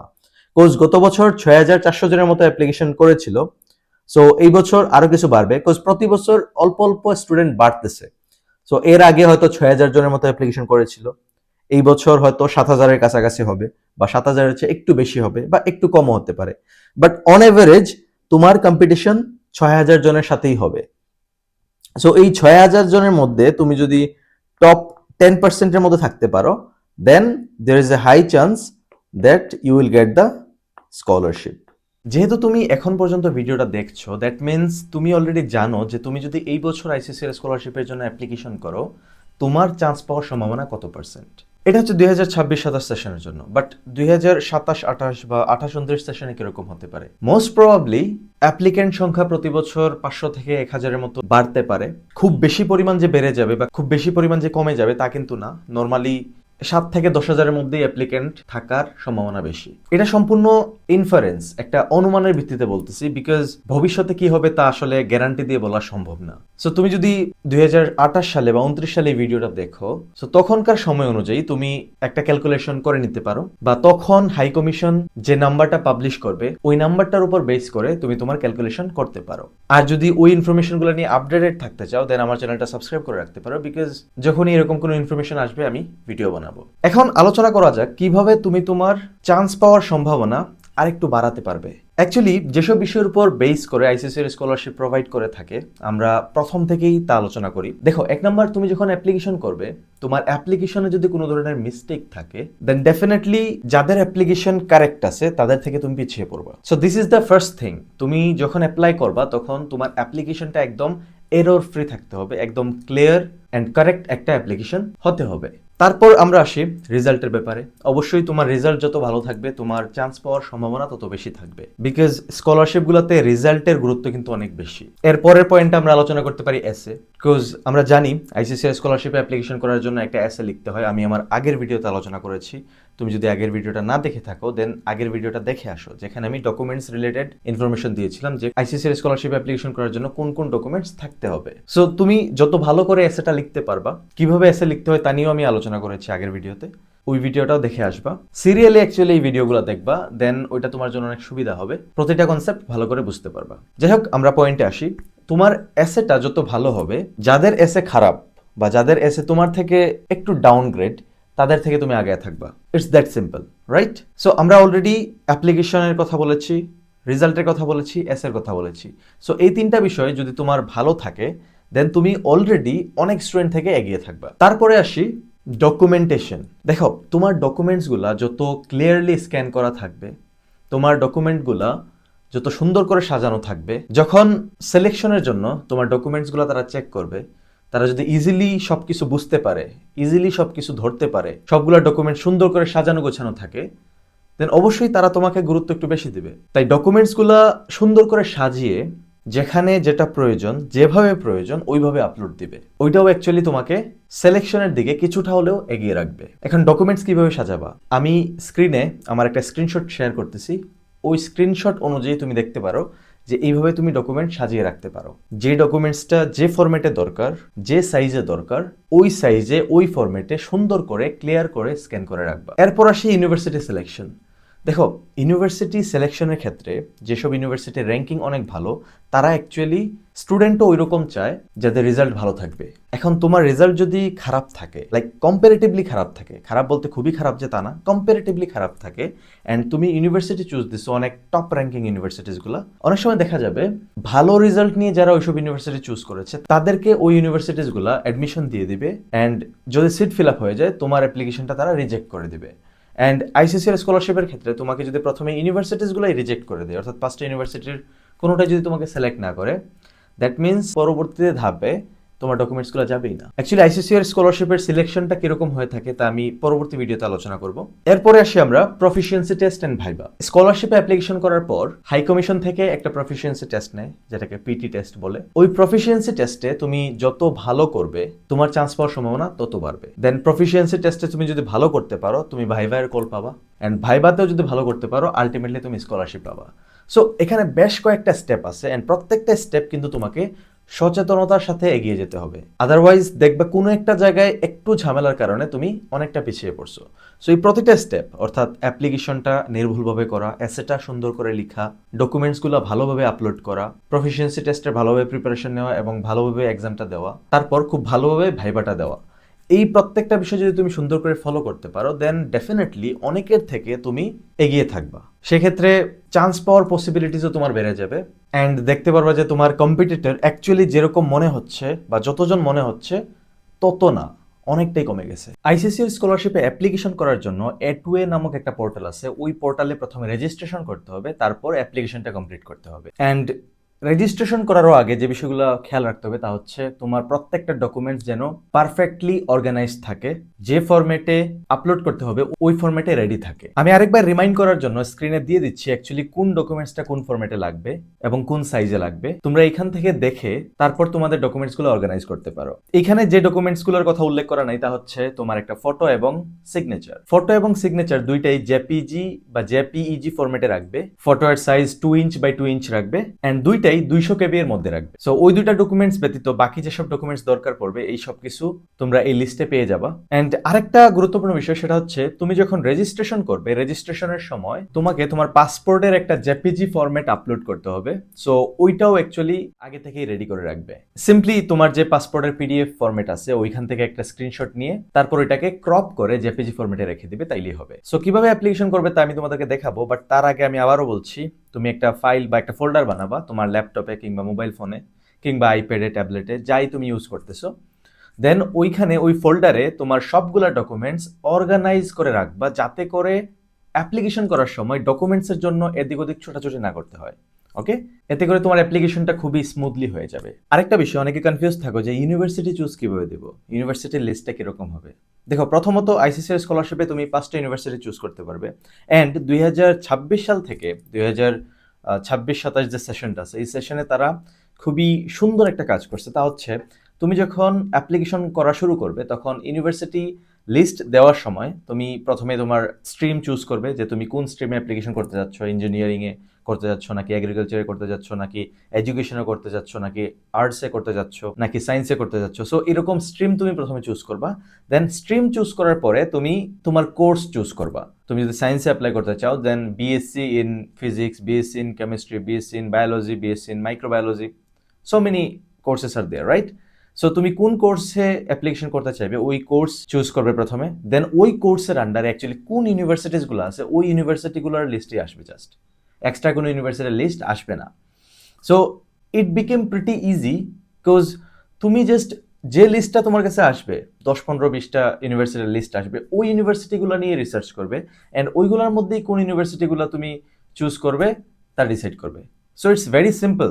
আগে দেখা যাইতো যে লাইক আরো 2 বছর আগে বা 1 বছর আগেও এরকম হইতো যে তোমাকে 104টা বা 5টা ইউনিভার্সিটি নিয়ে রিসার্চ করতে হইতো, because it's totally up to you যে তুমি কোন ইউনিভার্সিটিস গুলো চুজ দিবে। বাট এখন অ্যাকচুয়ালি ওই ঝামেলাই নাই, তোমাকে জাস্ট 15-20টা ইউনিভার্সিটির মধ্যে একটা ইউনিভার্সিটি চুজ করতে হবে। তুমি যখন স্টেপ বাই স্টেপ প্রসেসের ভিডিওটা দেখবে, যেটা লিংক অবশ্যই কমেন্ট বক্সে দেওয়া থাকবে, ওই ভিডিওটা দেখার পর তুমি এই বিষয়টা আরো ক্লিয়ারলি বুঝতে পারবে, বিকজ ওই ভিডিওতে তুমি প্র্যাকটিক্যালি বিষয়টা দেখতে পারবে। অ্যান্ড ওই ভিডিওতে এক জায়গায় দেখবে যে কম্পিউটার সায়েন্সে অ্যাপ্লিকেশন করার ক্ষেত্রে আমি এনআইটিস গুলোর লিস্ট খুঁজে পাচ্ছিলাম না, বাট এটা সলভ হয়ে গেছে। তুমি যখন computer science and engineering application করতে চাইবে অ্যান্ড তুমি BTech in computer science and engineering choose করবে, ওইখানে এনআইটির লিস্ট আসবে। So there is nothing to be worry about, and obviously তুমি ওই ভিডিওটা দেখার পরেই তুমি তোমার অ্যাপ্লিকেশনটা শুরু করবে। আইসিসিআর স্কলারশিপের অ্যাপ্লিকেশন করার যে স্ক্রিন রেকর্ড ভিডিওটা ওইটা আমি ইউটিউবে আপলোড দিয়েছিলাম, বাট প্রবলেম হচ্ছে ইউটিউবের গাইডলাইন জনিত কারণে ওই ভিডিওটা ইউটিউব ডিলিট করে দিছে। বাট ফেসবুকে এই ভিডিওটা এখনো আছে। ফেসবুকে অ্যাকচুয়ালি এরকম কোনো গাইডলাইন জনিত সমস্যা হয় না, তাই ফেসবুকে ভিডিওটা এখনো আছে। সো আমি এই ভিডিওর কমেন্ট বক্সে প্রথম কমেন্টে ফেসবুকে যে স্টেপ বাই স্টেপ অ্যাপ্লিকেশনের ভিডিওটা আছে ওই ভিডিওটার লিংক পিন করে রেখে দেবো, তোমরা ওইখান থেকে ক্লিক করে ওই ভিডিওটা দেখে নিতে পারো। দেন ওই ভিডিওটা দেখে তারপর সেম প্রসেস ফলো করে তুমিও তোমার অ্যাপ্লিকেশনটা করে নিতে পারো। সো আশা করি এই ভিডিওটা দেখার পর তুমি আইসিসিআর স্কলারশিপের জন্য অ্যাপ্লিকেশনটা করে ফেলতে পারবে। অ্যাপ্লিকেশন করার পরে অ্যাকচুয়ালি আমাদের যে কাজটা তা হচ্ছে প্রিপারেশন নেওয়া, প্রফিসিয়েন্সি টেস্টের প্রিপারেশন নেওয়া, দেন ভাইভার প্রিপারেশন নেওয়া, তাই তো? বাট তার আগে আরেকটা বিষয় তোমার জানা উচিত, তা হচ্ছে অ্যাকচুয়ালি আইসিসিআর স্কলারশিপের সিলেকশনটা কিভাবে হয়। তাই আইসিসিআর স্কলারশিপের সিলেকশন প্রসেসটা একদম ফ্লো চার্টের মাধ্যমে আমি নেক্সট ভিডিওতে দেখাবো। অ্যান্ড ওই ভিডিওটা দেখার পর তোমার কাছে একদম ক্লিয়ার হয়ে যাবে যে অ্যাকচুয়ালি আইসিসিআর স্কলারশিপের জন্য কিভাবে তারা স্টুডেন্টদেরকে সিলেক্ট করে। ওকে, দেখা হবে পরবর্তী ভিডিওতে। অ্যান্ড চ্যানেলটা যদি সাবস্ক্রাইব করা না থেকে থাকে দেন অবশ্যই সাবস্ক্রাইব করে রাখবে। আর তুমি যদি ফেসবুক পেজে ভিডিওটা দেখো দেন অবশ্যই পেজটা ফলো করে রাখবে। আইসিসিআর স্কলারশিপে অ্যাপ্লিকেশন করার পর অ্যাপ্লিকেশনগুলো যখন আইসিসিআর কমিটির কাছে যাবে, তারা কিন্তু ডিরেক্টলি তোমাকে চুজ করবে না। প্রথমে তোমাকে ইউনিভার্সিটি সিলেক্ট করবে, দেন ইউনিভার্সিটি সিলেকশন হওয়ার পরে বাকি সম্পূর্ণ প্রসেসটা কিন্তু থাকবে হাই কমিশনের উপর। সো কিভাবে অ্যাকচুয়ালি একজন স্টুডেন্ট একদম ফার্স্ট থেকে লাস্ট পর্যন্ত আইসিসিআর স্কলারশিপের আন্ডারে সিলেক্টেড হয় সেই প্রসেসটা আমি এখন স্ক্রিন রেকর্ডারের মাধ্যমে তোমাদেরকে দেখাবো। Let's watch the process. ICCR স্কলারশিপের অ্যাডমিশন প্রসেস ফ্লোচার্ট, অর্থাৎ একজন স্টুডেন্ট স্কলারশিপ পাওয়ার আগ পর্যন্ত তাকে কোন কোন প্রসেসের মধ্য দিয়ে যেতে হয় তা আমরা ফ্লো চার্টের মাধ্যমে দেখব। এই ফ্লো চার্টটা আমি আইসিসিআর এর যে ওয়েবসাইট আছে ওই ওয়েবসাইট থেকে নিয়েছি, কমপ্লিট ফ্লো চার্টটা আছে আমার কাছে। এই ফ্লো চার্টটা থেকে আমি বিষয়টা বর্ণনা করার চেষ্টা করব। সো এখানে হচ্ছেন আপনি স্টুডেন্ট, অ্যান্ড একজন স্টুডেন্ট যখন অ্যাপ্লিকেশন করবে তারপর তার অ্যাপ্লিকেশনটা সাধারণত 4টা জায়গায় যাবে। এক হচ্ছে আরওএস অর্থাৎ রিজিওনাল অফিস, এক হচ্ছে মিশন অর্থাৎ হাই কমিশন, একটা হচ্ছে এইচকিউ অর্থাৎ হেডকোয়ার্টার্স। আইসিসিআর এর সাধারণত হেডকোয়ার্টার্স হচ্ছে দিল্লিতে, অ্যান্ড তাদের প্রত্যেকটা স্টেটে একটা একটা করে রিজিওনাল অফিস আছে। সো রিজিওনাল অফিস এবং হেডকোয়ার্টার্স দুই জায়গায় আপনার অ্যাপ্লিকেশনটা যাবে, অ্যান্ড আপনার অ্যাপ্লিকেশনটা ভার্সিটিতেও আসবে। সুতরাং 4টা জায়গায় আপনার অ্যাপ্লিকেশনটা আসবে। রিজিওনাল অফিস, মিশন এবং হেডকোয়ার্টার্স তারা শুধু আপনার অ্যাপ্লিকেশনটা ভিউ করবে, তারা এখানে কোনো কিছু করবে না। আপনার ফার্স্ট কাজটা হবে ভার্সিটি আপনাকে হয় রিজেক্ট করবে নয় অ্যাকসেপ্ট করবে। সো ভার্সিটি যদি আপনাকে রিজেক্ট করে দেন আপনার অ্যাপ্লিকেশনটা আবার আপনার কাছে চলে আসবে, অর্থাৎ আপনি কোনো ধরনের চেঞ্জ দেখতে পারবেন না পোর্টালে। দেন ওইটা একই সাথে রিজিওনাল অফিসে যাবে, মিশনে যাবে এবং হেডকোয়ার্টার্সে যাবে। এখানেই আপনার প্রসেস শেষ। অর্থাৎ ভার্সিটি থেকে যদি আপনি কোনো ধরনের ইশারা না পান তবে এখানে আপনার অ্যাপ্লিকেশন শেষ, অর্থাৎ সামনের দিকে আর আগাবে না। আপনি 5টা ইউনিভার্সিটিতে অ্যাপ্লিকেশন করবেন, 5টা ইউনিভার্সিটি যদি অন্তত একটা ইউনিভার্সিটিও আপনাকে অ্যাকসেপ্ট করে, 2টা 3টা 4টা 5টাও করতে পারে, যদি অন্তত একটা ইউনিভার্সিটি আপনাকে অ্যাকসেপ্ট করে দেন আপনার অ্যাপ্লিকেশনটা এদিকে যাবে এবং আপনার প্রথমে মিশনে আসবে অর্থাৎ হাই কমিশন, তারপর কি রিজিওনাল অফিসেও যাবে এবং আইসিসিআর এর কাছেও যাবে অর্থাৎ হেডকোয়ার্টার্সেও যাবে। সো দুই জায়গায় তারা জাস্ট আপনার হেডকোয়ার্টার্স এবং রিজিওনাল অফিস তারা জাস্ট এটা সিন করবে, তারা তেমন আর কিছু করবে না। আর মিশনের কাজটা এখান থেকে শুরু হবে। অ্যান্ড একজন স্টুডেন্টের স্কলারশিপ পাওয়ার ক্ষেত্রে সবচেয়ে বেশি কাজ যারা করে থাকে বা সবচেয়ে বেশি যাদের উপর ডিপেন্ড করতে হয় তারা হচ্ছে হাই কমিশন। কারণ মূলত আপনার অফার লেটার জেনারেট করা থেকে শুরু করে সব কিছুই হাই কমিশন করবে, আপনাকে বাছাইও করবে হাই কমিশন। সো হাই কমিশনের কাছে যখন ইউনিভার্সিটি জানাবে যে আপনাকে তারা অ্যাকসেপ্ট করছে, অর্থাৎ আপনি তাদের ইউনিভার্সিটিতে অ্যাডমিট নেওয়ার যোগ্য, সো হাই কমিশন কী করবে? Allocate scholarship and university. High commission আপনাকে অর্থাৎ যে স্টুডেন্ট অ্যাপ্লিকেশন করছে তাকে স্কলারশিপ দিবে এবং ইউনিভার্সিটি অ্যালোকেট করে দিবে। সাপোজ আপনি 4টা ইউনিভার্সিটি থেকে অফার লেটার পাইছেন, সো হাই কমিশন ডিসাইড করবে আপনাকে কোন ইউনিভার্সিটি দেবে। অবশ্যই আপনার যে চুজ লিস্টটা থাকবে 1 2 3 4 ওই প্রায়োরিটি অনুযায়ী তারা আপনাকে ইউনিভার্সিটি দেওয়ার চেষ্টা করবে। সো ওইখানে আপনাকে তারা ইউনিভার্সিটি হাই কমিশনেই কিন্তু আপনাকে অ্যালোকেট করে দেবে। তারপর যদি আপনি যেহেতু আপনি যদি আপনি 4টা ইউনিভার্সিটি থেকে অফার লেটার পান, বাকি 3টা তো আপনাকে 3টা থেকে তো আপনি তিনটাতে তো আপনি অ্যাডমিট হতে পারবেন না, আপনি যে কোনো একটা অ্যাডমিট হবেন। সো বাকি যে 3টা ইউনিভার্সিটি থাকবে ওদেরকে হাই কমিশন ইনফর্ম করে দিবে যে এই স্টুডেন্টটাকে আমরা এই ইউনিভার্সিটিতে পাঠাচ্ছি, আপনারা অন্য স্টুডেন্ট অ্যাকসেপ্ট করতে পারেন। এটা হাই কমিশনের কাজ। সো হাই কমিশন এতটুকু করবে, করার পর কী করবে? High commission offer letter generate করবে। তারা অফার লেটার জেনারেট করে দিবে। আপনার অফার লেটারটা কিন্তু হাই কমিশনেই আপনাকে জেনারেট করে দিবে। যে ভার্সিটি থেকে আপনি অ্যাডমিশন পাবেন তারা জানিয়ে দেবে হাই কমিশনকে যে এই স্টুডেন্টটাকে আমরা নিতে পারবো। দেন হাই কমিশন যাচাই বাছাই করবে, যাচাই বাছাই করার পর হাই কমিশন আপনাকে অফার লেটার দিবে কিনা তা হাই কমিশন ডিসাইড করবে। হ্যাঁ, তারপর অফার লেটার জেনারেট করার পর হাই কমিশন অফার লেটারটা 3 জায়গায় পাঠাবে। একটা হচ্ছে স্টুডেন্টের কাছে, একটা হচ্ছে হেডকোয়ার্টার্সে, একটা হচ্ছে রিজিওনাল অফিসে। সাপোজ আপনি গুজরাট ইউনিভার্সিটি থেকে অফার লেটার পাইছেন, লাইক সাপোজ আপনি গুজরাট ইউনিভার্সিটিতে অ্যাডমিশন পাইছেন, তো ভার্সিটি হাই কমিশনকে জানালো। হাই কমিশন কী করলো, দেখলো যে আপনি ওই ভার্সিটিতে বা আপনি স্কলারশিপ পাওয়ার যোগ্য, সো তারা অফার লেটার জেনারেট করে আপনাকে পাঠাবে একটা, আইসিসি এর হেডকোয়ার্টার্স অর্থাৎ দিল্লিতে পাঠাবে একটা, এবং রিজিওনাল অফিস অর্থাৎ যেহেতু আপনি গুজরাট ইউনিভার্সিটিতে চান্স পাইছেন, সো গুজরাতের যে রিজিওনাল অফিস আহমেদাবাদে ওইখানে পাঠাবে আপনার অফার লেটারের আরেকটা কপি। সো 3 জায়গায় তারা পাঠাবে। তারপর স্টুডেন্টের কাছে যে অফার লেটারটা আসবে, এখানে অ্যাকসেপ্টেন্স লেটারও আসবে। সো স্টুডেন্ট যদি অ্যাকসেপ্ট করে, আপনার যে পোর্টালটা আছে অ্যাডওয়ের, ওই পোর্টালে আপনি এগুলো পেয়ে যাবেন। সো ওই পোর্টালে আপনি যদি অ্যাকসেপ্ট করেন, দেন আপনার এই অ্যাকসেপ্টেন্স লেটারটা যাবে আরও 3 জায়গায়। এক হচ্ছে মিশন, এক হচ্ছে রিজিওনাল অফিস, এক হচ্ছে হেডকোয়ার্টার্স। অর্থাৎ আপনি তাদেরকে কনফার্মেশন দিয়ে দিচ্ছেন যে আপনি যাচ্ছেন। সো আপনার এই কনফার্মেশন থেকে তারা কি করবে, আপনার বাকি প্রসেসটা কমপ্লিট করবে। অর্থাৎ মিশনে আপনাকে তখন বলবে যে আপনি ভিসার জন্য অ্যাপ্লিকেশন করেন, দেন আপনি ভিসার জন্য অ্যাপ্লিকেশন করবেন। ভিসার জন্য অ্যাপ্লিকেশন করার পর আপনার যে ট্রাভেল ডিটেলস আছে ওইটা পাঠাবেন। তারপর আপনি কি করবেন, ডিরেক্ট চলে যাবেন ভার্সিটিতে, লাইক ফ্লাইট নিয়ে চলে যাবেন। ভিসা পাওয়ার পর ফ্লাইট নিয়ে চলে যাবেন। ওইখানে আপনি চাইলে রিজিওনাল অফিসে গিয়ে রিপোর্ট করতে পারেন, বা অনেক সময় দেখা যায় যে রিজিওনাল অফিসে রিপোর্ট করতে হয় না, আমার ক্ষেত্রেও হয়নি। আমরা ডিরেক্ট ভার্সিটিতে চলে গেছিলাম, ভার্সিটিতে রিপোর্ট করছি, অ্যান্ড রিজিওনাল অফিস থেকে জাস্ট তারা আমাদেরকে ফোন করে যোগাযোগ করছে, ওইখানে ফোন কলের মাধ্যমে হয়ে গেছে। তারপর আমরা সকল যে ফর্মালিটিস আছে ওইগুলা ইউনিভার্সিটি থেকেই কমপ্লিট করে ফেলছি। সো এই হচ্ছে একজন স্টুডেন্টের টোটাল অ্যাপ্লিকেশন থেকে শুরু করে ভার্সিটিতে অ্যাডমিট হওয়ার পর্যন্ত জার্নিটা কীরকম হবে তা নিয়ে একটা ওভারভিউ। আইসিসির স্কলারশিপে অ্যাপ্লিকেশন করার পর একজন স্টুডেন্ট কিভাবে স্কলারশিপের মনোনয়ন পায় তা অলরেডি তুমি জেনে গেছো, সম্পূর্ণ স্টেপ বাই স্টেপ প্রসেসটা তুমি জানো। পরবর্তী ভিডিওতে আমি আলোচনা করব স্কলারশিপে অ্যাপ্লিকেশন করার পর যে প্রফিসিয়েন্সি টেস্টটা হয়, ওই এক্সামটার জন্য কিভাবে প্রিপারেশন নেবে তা নিয়ে। এক্সাম এবং ভাইবা দুইটার জন্যই তোমাকে প্রিপারেশন নিতে হবে। সো নেক্সট ভিডিওতে আমি আলোচনা করবো কিভাবে প্রফিসিয়েন্সি টেস্টের প্রিপারেশন নেবে। এর পরবর্তী ভিডিওতে আমি আলোচনা করবো অ্যাকচুয়ালি কিভাবে ভাইবার প্রিপারেশন নেবে। সো চ্যানেলটা যদি সাবস্ক্রাইব করা না থাকে অবশ্যই সাবস্ক্রাইব করে রাখবে, অ্যান্ড তুমি যদি ফেসবুকে দেখে থাকো ভিডিওটা, দেন অবশ্যই ফেসবুক পেজটা ফলো করে রাখবে।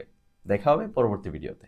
আইসিসি এর স্কলারশিপ পাওয়ার ক্ষেত্রে অন্যতম গুরুত্বপূর্ণ একটা স্টেপ হচ্ছে প্রফিসিয়েন্সি টেস্ট। তুমি অ্যাপ্লিকেশন করার পর প্রথমে প্রফিসিয়েন্সি টেস্টের কল পাবা।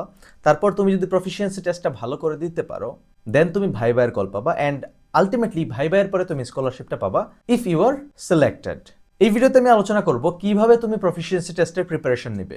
আমরা প্রফিসিয়েন্সি টেস্টের একটু হিস্ট্রিটা দেখি। 2022 সালের আগ পর্যন্ত প্রফিসিয়েন্সি টেস্টটা কিরকম হতো, তখন অ্যাকচুয়ালি প্রফিসিয়েন্সি টেস্ট হতো না, তখন হতো ইংলিশ প্রফিসিয়েন্সি টেস্ট। প্রত্যেকটা স্টুডেন্টের জাস্ট ইংলিশ যাচাই করা হতো, ইংলিশ গ্রামাটিক্যাল এবং ইংলিশ এসে থেকে কোয়েশ্চেন আসতো। বাট 2022 সালের পরে ওইটা হয়ে গেছে প্রফিসিয়েন্সি টেস্ট বা পিটি টেস্ট, যেখানে ইংলিশ তো যাচাই করা হয়ই, বাট কিছু স্পেসিফিক ব্রাঞ্চের জন্য যারা ইঞ্জিনিয়ারিং অ্যাপ্লিকেশন করে, অর্থাৎ যারা টেকনোলজিতে অ্যাপ্লিকেশন করে, তাদেরকে অবশ্যই ইংলিশের পাশাপাশি পিসিএম অর্থাৎ ফিজিক্স, কেমিস্ট্রি এবং ম্যাথের উপরও এক্সাম দিতে হয়। এখন কোয়েশ্চেন হচ্ছে এই বছর প্রফিসিয়েন্সি টেস্টটা কীরকম হতে পারে। এর আগে আমি বলে নিই, প্রফিসিয়েন্সি টেস্টের কোনো স্পেসিফিক প্যাটার্ন নেই, প্রফিসিয়েন্সি টেস্টের কোনো স্পেসিফিক সিলেবাস নেই। এইটা শোনার পর তোমরা অনেকে স্ট্রেসড হয়ে যাবা, তাইলে আসলে প্রিপারেশনটা নিমু কেমনে? সিলেবাসও নাই, কোয়েশ্চেন প্যাটার্নও নাই, তাহলে পড়মুটা কি, তাই না? যাই হোক, এই ভিডিওতে তোমাদের কনফিউশনটা আমি দূর করার চেষ্টা করব। দেখো, proficiency test is all about surprise. তোমাকে এটা প্রথমে অ্যাকসেপ্ট করে নিতে হবে দ্যাট তুমি এক্সাম হলে যাওয়ার পর সারপ্রাইজ হয়ে যেতে পারো। হতে পারে কোয়েশ্চন একদম ইজি আসছে, হতে পারে কোয়েশ্চন এরকম আসছে কিছু কোয়েশ্চন তুমি জীবনও দেখো নাই, শুনো নাই, হতে পারে তুমি যেরকম ভাবছিলা কোয়েশ্চন ওইরকম আসে নাই, হতে পারে তুমি যে সাবজেক্টগুলো পড়ছো কোয়েশ্চন ওই সাবজেক্ট থেকে আসে নাই। ইটস পসিবল, এটা পসিবল। বিকজ 2022 সালের পরে যখন প্রফিসিয়েন্সি টেস্ট হয়েছিল, ম্যাক্সিমামে জাস্ট কেবল ইংলিশের প্রিপারেশন নিয়ে গেছিল, বাট দে গট সারপ্রাইজ। তোমরাও সারপ্রাইজ হতে পারো, বাট এর সম্ভাবনা অনেক কম এই মুহূর্তে। তাই প্রফিসিয়েন্সি টেস্ট এই বছর কিরকম হতে পারে, আমি এই ভিডিওতে যা বলছি তা মোটামুটি 90% পর্যন্ত ম্যাচ হতে পারে যে ধারণাগুলো দিব, বাট হু নোজ, চেঞ্জ হলেও হতে পারে, because it's not in my hand. So তোমরা যারা টেকে অ্যাপ্লিকেশন করবে, আই মিন ইঞ্জিনিয়ারিংয়ে, বিটেক, বিইং, তোমাদের জন্য বেসিক্যালি প্রফিসিয়েন্সি টেস্টে ইংলিশ প্লাস পিসিএম আসতে পারে। There is a high chance কি পিসিএম থেকে কোয়েশ্চেন আসবে। একই সাথে লজিক্যাল রিজনিং থেকেও কোয়েশ্চেন আসতে পারে। আর যারা নন টেকে অ্যাপ্লিকেশন করবে, এখন নন টেকের সাবজেক্ট কোনগুলো? বেসিক্যালি ইঞ্জিনিয়ারিংয়ের সাবজেক্ট ছাড়া বাকি সবগুলোই নন টেকের মধ্যে পড়ে। যে কোনো পিওর সাবজেক্ট হতে পারে, ফিজিক্স, কেমিস্ট্রি, বায়োলজি, ম্যাথমেটিক্স, আবার মাইক্রোবায়োলজি হতে পারে, বায়োকেমিস্ট্রি হতে পারে, এগ্রিকালচার হতে পারে, কম্পিউটার সায়েন্স হতে পারে। এই সব কিছু আসলে নন টেকের মধ্যে পড়ে, অর্থাৎ ইঞ্জিনিয়ারিংয়ের আন্ডারে আসে না। সো নন টেকের জন্য মোস্টলি ইংলিশের উপর এক্সাম হয়, ইংলিশ গ্রামাটিক্যালস এবং এসে রাইটিং। সো তোমরা আসলে এটার উপর ভিত্তি করে প্রিপারেশন নিতে পারো। যারা টেকে অ্যাপ্লিকেশন করেছো তোমরা ইংলিশ প্লাস পিসিএম এর প্রিপারেশন নিবা। তোমরা যারা নন টেকে অ্যাপ্লিকেশন করেছো তোমরা জাস্ট ইংলিশের প্রিপারেশন নিবা। ইংলিশের প্রিপারেশন কিভাবে নিবে? তুমি ক্লাস 1 থেকে শুরু করে 12 পর্যন্ত, ক্লাস 1-এ তো আসলে গ্রামার আমরা পড়ি না, ক্লাস 6 থেকে 12 পর্যন্ত যেসব গ্রামাটিক্যাল পড়েছো এই প্রত্যেকটা গ্রামাটিক্যালস তোমরা ভালো করে পড়বা। তারপর সিনোনিম অ্যান্টোনিমস পড়বা। যারা অ্যাকচুয়ালি বাংলাদেশে অ্যাডমিশনের প্রিপারেশন নিয়েছিলে তোমাদের জন্য একটু সহজ হবে এই বিষয়টা। And secondly free hand writing practice করতে হবে, যাতে করে যে কোনো এসে যদি আসে তুমি লিখতে পারো। বিকজ তুমি জানো না কি ধরনের এসে আসতে পারে, বাট কিছুটা সাজেশন দেওয়া যাবে, ওইখান থেকে কমন পড়তেও পারে। সো ইংলিশের প্রিপারেশনটা তোমরা এইভাবে নিবে। তারপর আসি যারা টেকে অ্যাপ্লিকেশন করবে তারা কিভাবে প্রিপারেশন নেবে। যারা টেকে অ্যাপ্লিকেশন করবে ইংলিশের প্রিপারেশন তারা এক্স্যাক্টলি ওইভাবেই নিবে, সাথে ফিজিক্স, কেমিস্ট্রি, ম্যাথমেটিক্সের বেসিকটা তোমাদের জানা থাকতে হবে। এখন অনেকের প্রশ্ন আসতে পারে যে ম্যাথমেটিক্স, ফিজিক্স এবং কেমিস্ট্রির বেসিকটা আমরা শর্ট সিলেবাস অনুযায়ী নিব নাকি ফুল সিলেবাস অনুযায়ী নিব। বিকজ বাংলাদেশে একবার শর্ট সিলেবাসে এক্সাম হয়েছিল because of some unavoidable circumstances, but আমি বলবো তোমরা ফুল সিলেবাসের প্রিপারেশনটাই নিবা, বিকজ রিস্ক নেওয়ার তো দরকার নেই, তাই না? অ্যান্ড একই সাথে তোমরা লজিক্যাল রিজনিংয়ের প্রিপারেশন নিবা। প্রিপারেশন নেবে। এখন এগুলা কই থেকে প্রিপারেশন নিবা? ইংলিশের প্রিপারেশনের জন্য আমরা যেসব গ্রামার বইগুলা ফলো করতাম ওই বইগুলো ফলো করতে পারো। তুমি অ্যাডভান্স লার্নিং এর যে বইটা আছে ওইটা ফলো করতে পারো। তুমি মাস্টার নামে একটা বই আছে ইংলিশ গ্রামারের অ্যাডমিশন টেস্টের জন্য, ওইটা ফলো করতে পারো। ইংলিশ ফর কম্পিটিটিভ এক্সাম ওই বইগুলো ফলো করতে পারো তুমি ইংলিশের জন্য। এসে রাইটিং এর জন্য তুমি বিভিন্ন ওয়েবসাইট ফলো করতে পারো, যে ওয়েবসাইটগুলো অ্যাকচুয়ালি সুন্দরভাবে গাইড করে কিভাবে এসে লিখতে হয়। তুমি এআই এর সাহায্য নিতে পারো, এআই থেকে শিখতে পারো, শেখার জন্য আর কি। আর পিসিএম এর জন্য তো তুমি অবশ্যই বই পড়বা, অ্যাডমিশনের বিভিন্ন কোয়েশ্চেন সলভ করবা। লজিক্যাল রিজনিং এর জন্য বিভিন্ন অ্যাডমিশনের যে কোয়েশ্চেন প্যাটার্ন আছে ওই কোয়েশ্চেন প্যাটার্নগুলো ফলো করবে। আরেকটা গুরুত্বপূর্ণ প্রশ্ন, কোয়েশ্চেন কিরকম আসতে পারে? প্রথমত এমসিকিউ টাইপের কোয়েশ্চেন আসতে পারে, ফিল ইন দ্য গ্যাপস টাইপের কোয়েশ্চেন আসতে পারে, শর্ট কোয়েশ্চেন আসতে পারে, শর্ট ম্যাথস গুলো আসতে পারে। যেহেতু কোয়েশ্চেনের কোনো স্পেসিফিক প্যাটার্ন নাই, দেন তোমাকে এই সবগুলোর জন্যই প্রিপেয়ার থাকতে হবে। সো তুমি যদি এইভাবে প্রিপারেশন নাও দেন ইটস ইনাফ। তারপরেও আমি কিছু সাজেশন দিয়ে দিচ্ছি। দেখো, তুমি যদি এসএ এর প্রিপারেশন নিতে চাও দেন আমি বলবো বাংলাদেশ ইন্ডিয়া রিলেটেড যেসব এসএ আছে, education system related, economy related, Bangladesh India friendship related, war related. War বলতে কি 1971-এর যে ওয়ার, নর্মাল ওয়ার না, 1971-এর যে ওয়ারটা ছিল ওইটা রিলেটেড। সো এই ধরনের কোয়েশ্চেন আসতে পারে। আর আরেকটা বিষয় হচ্ছে, আমার একটা প্রফিসিয়েন্সি টেস্টের একটা কোর্স আছে, একমাত্র যাদের দরকার তারাই নিবা। আদারওয়াইজ তুমি নিজে থেকে প্রিপারেশন নিলেও নিতে পারো, it's fine, it's completely fine, তুমি নিজে থেকেই প্রিপারেশন নিতে পারো। বাট ওই কোর্সে তুমি যে বিষয়টা পাবা তা হচ্ছে আরেকটু বেটার গাইডলাইন পাবা। কোজ এই 5-7 মিনিট বা 10 মিনিটের ভিডিও তো সব কিছু বলা তো সম্ভব না। আরেকটু বেটার গাইডলাইন পাবা, কিভাবে এসে লিখতে হয়, কি কি ধরনের এসে আসতে পারে তার একটা লম্বা সাজেশন পেয়ে যাবা। গ্রামাটিক্যাল কই থেকে পড়বা, কোন কোন ওয়েবসাইট থেকে পড়লে বেটার হবে তা পেয়ে যাবা। প্লাস পিসিএম রিলেটেড গাইডলাইন্সও পাবা, পিসিএমও কই থেকে পড়বা, কই থেকে প্র্যাকটিস করবা তার সম্পর্কে ধারণা পেয়ে যাবা। তোমার যদি একান্তই দরকার হয় দেন তুমি আমাকে হোয়াটসঅ্যাপে নক করতে পারো বা ইনবক্সে নক করতে পারো। আদারওয়াইজ তুমি নিজে থেকেই প্রিপারেশন নিতে পারো, ইটস অ্যাবসলিউটলি ফাইন। অ্যান্ড আরেকটা বিষয়, কিছু জিনিস তোমরা এক্সট্রা পড়ার ট্রাই করবা, সেটা হচ্ছে general knowledge. Because as I told you, ICC এর proficiency test is all about surprise. Any time you can get surprise. So আগে থেকে একটু প্রিপেয়ার থাকা ভালো। তুমি জেনারেল নলেজের প্রিপারেশন নিয়ে রাখবা। যারা কম্পিউটার সায়েন্সে অ্যাপ্লিকেশন করতেছো তারা পিসিএম এর বেসিক কিছুটা ধারণা রাখবা। যারা কম্পিউটার সায়েন্স বলতে কি, যারা নন টেক কম্পিউটার সায়েন্স অর্থাৎ বিএসসি কম্পিউটার সায়েন্স বা বিসিএ তে অ্যাপ্লিকেশন করতেছো, জাস্ট ফর সেফটি যদি কোয়েশ্চেন চলে আসে। যাই হোক, আশা করি তোমাদের প্রফিসিয়েন্সি টেস্ট বেশ ভালো হবে। প্রফিসিয়েন্সি টেস্টের জন্য অপেক্ষা করো। অ্যাপ্লিকেশন ডেডলাইনও প্রায় শেষের দিকে, এরপরই অ্যাকচুয়ালি প্রফিসিয়েন্সি টেস্টের কল আসা শুরু করবে, অলমোস্ট 20 থেকে 25 দিন পরে আশা করা যায়। অ্যান্ড সবার জন্য অনেক অনেক শুভকামনা। আইসিসি স্কলারশিপে অ্যাপ্লিকেশন করার পর বেশ ধৈর্য ধরার প্রয়োজন পড়ে, বাট অনেকে ধৈর্যটা ধরতে পারে না। বিকজ স্টুডেন্টরা অলওয়েজ এক্সাইটেড থাকে যে কখন কোন একটা আপডেট আসবে, তাই না? অ্যান্ড সবচেয়ে বেশি এক্সাইটেড থাকে যে বিষয়টা নিয়ে, সবচেয়ে বেশি স্ট্রেসে থাকে যে বিষয়টা নিয়ে, তা হচ্ছে HTML কোড বা সোর্স কোড। এখন টু বি অনেস্ট, এর কোনো অফিসিয়াল আপডেট নেই, এর কোনো অফিসিয়াল হদিস নেই যে অ্যাকচুয়ালি সোর্স কোডটা কিভাবে কাজ করে, অ্যাকচুয়ালি সোর্স কোড থেকে কি কি জানতে পারবা, এর কোনো অফিসিয়াল হদিস নেই। তাই আমি বলতে পারবো না এটা 100% অথেন্টিক, বাট হ্যাঁ, যেহেতু সবাই এটা মানতেছে, এরকম হইতে পারে যে কোনো ইনসাইডার কেউ এই ইনফরমেশনটা লিক করছে, যার কারণে সবার কাছে এই ইনফরমেশনটা চলে আসছে, এরকম হতে পারে, বাট এর কোনো অফিসিয়াল হদিস নেই। যাই হোক, আজকের এই ভিডিওতে আমি দেখাবো কিভাবে তুমি HTML কোড বা সোর্স কোডের মাধ্যমে দেখবে যে তোমার কোথাও চান্স হয়েছে কিনা বা কোনো ইউনিভার্সিটি তোমাকে সিলেক্ট করছে কিনা, কি কি সার্টেন পরিবর্তনের ফলে তুমি বুঝতে পারবে যে অ্যাকচুয়ালি তোমাকে কোথাও সিলেক্ট করা হয়েছে। এন্ড একই সাথে এই বিষয়টা বলে রাখছি, আমি তোমাকে 100% গ্যারান্টি দিতে পারবো না যে অ্যাকচুয়ালি সোর্স কোড চেঞ্জ হইলেই তুমি সিলেক্টেড হয়ে যাবা, আর সোর্স কোড চেঞ্জ না হলে তুমি সিলেক্টেড হবে না। But still, as everyone is saying about this, so we should try and we should see. Okay, so চলো এখন আমরা কম্পিউটার স্ক্রিনে দেখে নিই যে কিভাবে তুমি সোর্স কোডটা চেক করবে। এন্ড হ্যাঁ, আরেকটা বিষয়, তুমি সোর্স কোডটা কিন্তু মোবাইলে বা ট্যাবলেটে খুব ভালোভাবে চেক করতে পারবে না। হয়তো ট্যাবলেটে তুমি যদি ডেস্কটপ মোডে যাও তাহলে হয়তো চেক করতে পারবে, মোবাইলের ক্ষেত্রে আমি জানি না বিষয়টা, বিকজ মোবাইলে স্ক্রিনটা বেশ ছোট থাকে, সো বেশ ঝামেলা। বাট তুমি ট্যাবলেটে হয়তো ডেস্কটপ মোডে ট্রাই করতে পারো। যদি কেউ ট্রাই করে দেখে থাকো দেন অবশ্যই কমেন্ট করে জানাবা। আমি তোমাদেরকে আমার ল্যাপটপের স্ক্রিনে দেখাচ্ছি। ওকে, প্রথমেই আমাকে এটুয়ের পোর্টালটা ভিজিট করতে হবে, যার জন্য তুমি যে কোনো ওয়েব ব্রাউজারে এটুয়ে পোর্টাল লিখে সার্চ করলেই এটুয়ের পোর্টালে চলে যেতে পারবে। এটুয়ের পোর্টালে গিয়ে আমাকে ওইখানে লগ ইন করতে হবে। লগ ইন করার জন্য রেজিস্ট্রেশনের সময় আমরা যেসব ইমেল অ্যাড্রেস এবং পাসওয়ার্ড দিয়ে রেজিস্ট্রেশন করেছিলাম, ওই ইমেল অ্যাড্রেস, পাসওয়ার্ড এবং অন্যান্য যেসব ইনফরমেশন দরকার, ওই ইনফরমেশনগুলো দিয়ে সাবমিট বাটনে ক্লিক করলে কিন্তু আমার লগ ইন হয়ে যাবে। লগ ইন করার পর যে প্রথম ড্যাশবোর্ডের অপশনটা আসছে, এখান থেকেই কিন্তু আমরা সোর্স কোড বা HTML কোডটা চেক করতে পারবো, যার জন্য আমাকে কন্ট্রোল+ইউ, কিবোর্ডের কন্ট্রোল+ইউ ক্লিক করতে হবে। যখন আমরা কন্ট্রোল+ইউ ক্লিক করব তখন আমাকে নতুন আরেকটা ট্যাবে নিয়ে যাবে, যেখানে ওই পুরো ওয়েবসাইটটার কি দেখাবে, একটা সোর্স কোড দেখাবে।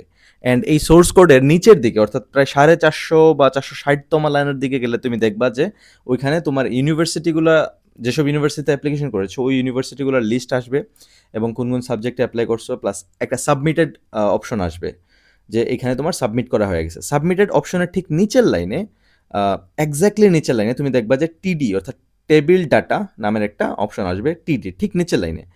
যদি ঠিক নিচের লাইনে থাকে দ্যাট মিনস তোমাকে ওই ইউনিভার্সিটি চুজ করে নাই। অ্যান্ড কীভাবে বুঝবা তোমাকে চুজ করছে, যখন দেখবা যে সাবমিটেডের নিচে এক লাইন গ্যাপ দিয়ে তারপর TD এর অপশনটা আসতেছে, এক লাইন গ্যাপ দিয়ে, তার মানে বুঝে নিবা যে তোমাকে ওই ইউনিভার্সিটি অ্যাকসেপ্ট করছে। অনেকে ভাবে যে একটা গভর্নমেন্ট স্কলারশিপ নিয়ে যদি বিদেশে লেখাপড়া করতে আসা যায় তাইলে হয়তো লাইফ সেট হয়ে যাবে আর তেমন কোনো প্যারা থাকবে না। কথাটা কিন্তু পুরোপুরি সত্য না, বিকজ একটা গভর্নমেন্ট স্কলারশিপ তোমাকে 3 বছর বা 4 বছর লেখাপড়া করার সিকিউরিটি দিবে। তুমি যদি মাস্টার্সে পড়াশোনা করো গভর্নমেন্ট স্কলারশিপ নিয়ে, তাহলে হয়তো 1 বছর বা 2 বছরের সিকিউরিটি পাবা। সো ওই টাইমে তুমি স্টাইপেন্ড পাবা, তোমার tuition fee, hostel fee free থাকবে, and definitely will study in a very good university. So এই দিক থেকে তুমি কমপ্লিট সিকিউরিটি পাবা তোমার লেখাপড়ার ক্ষেত্রে।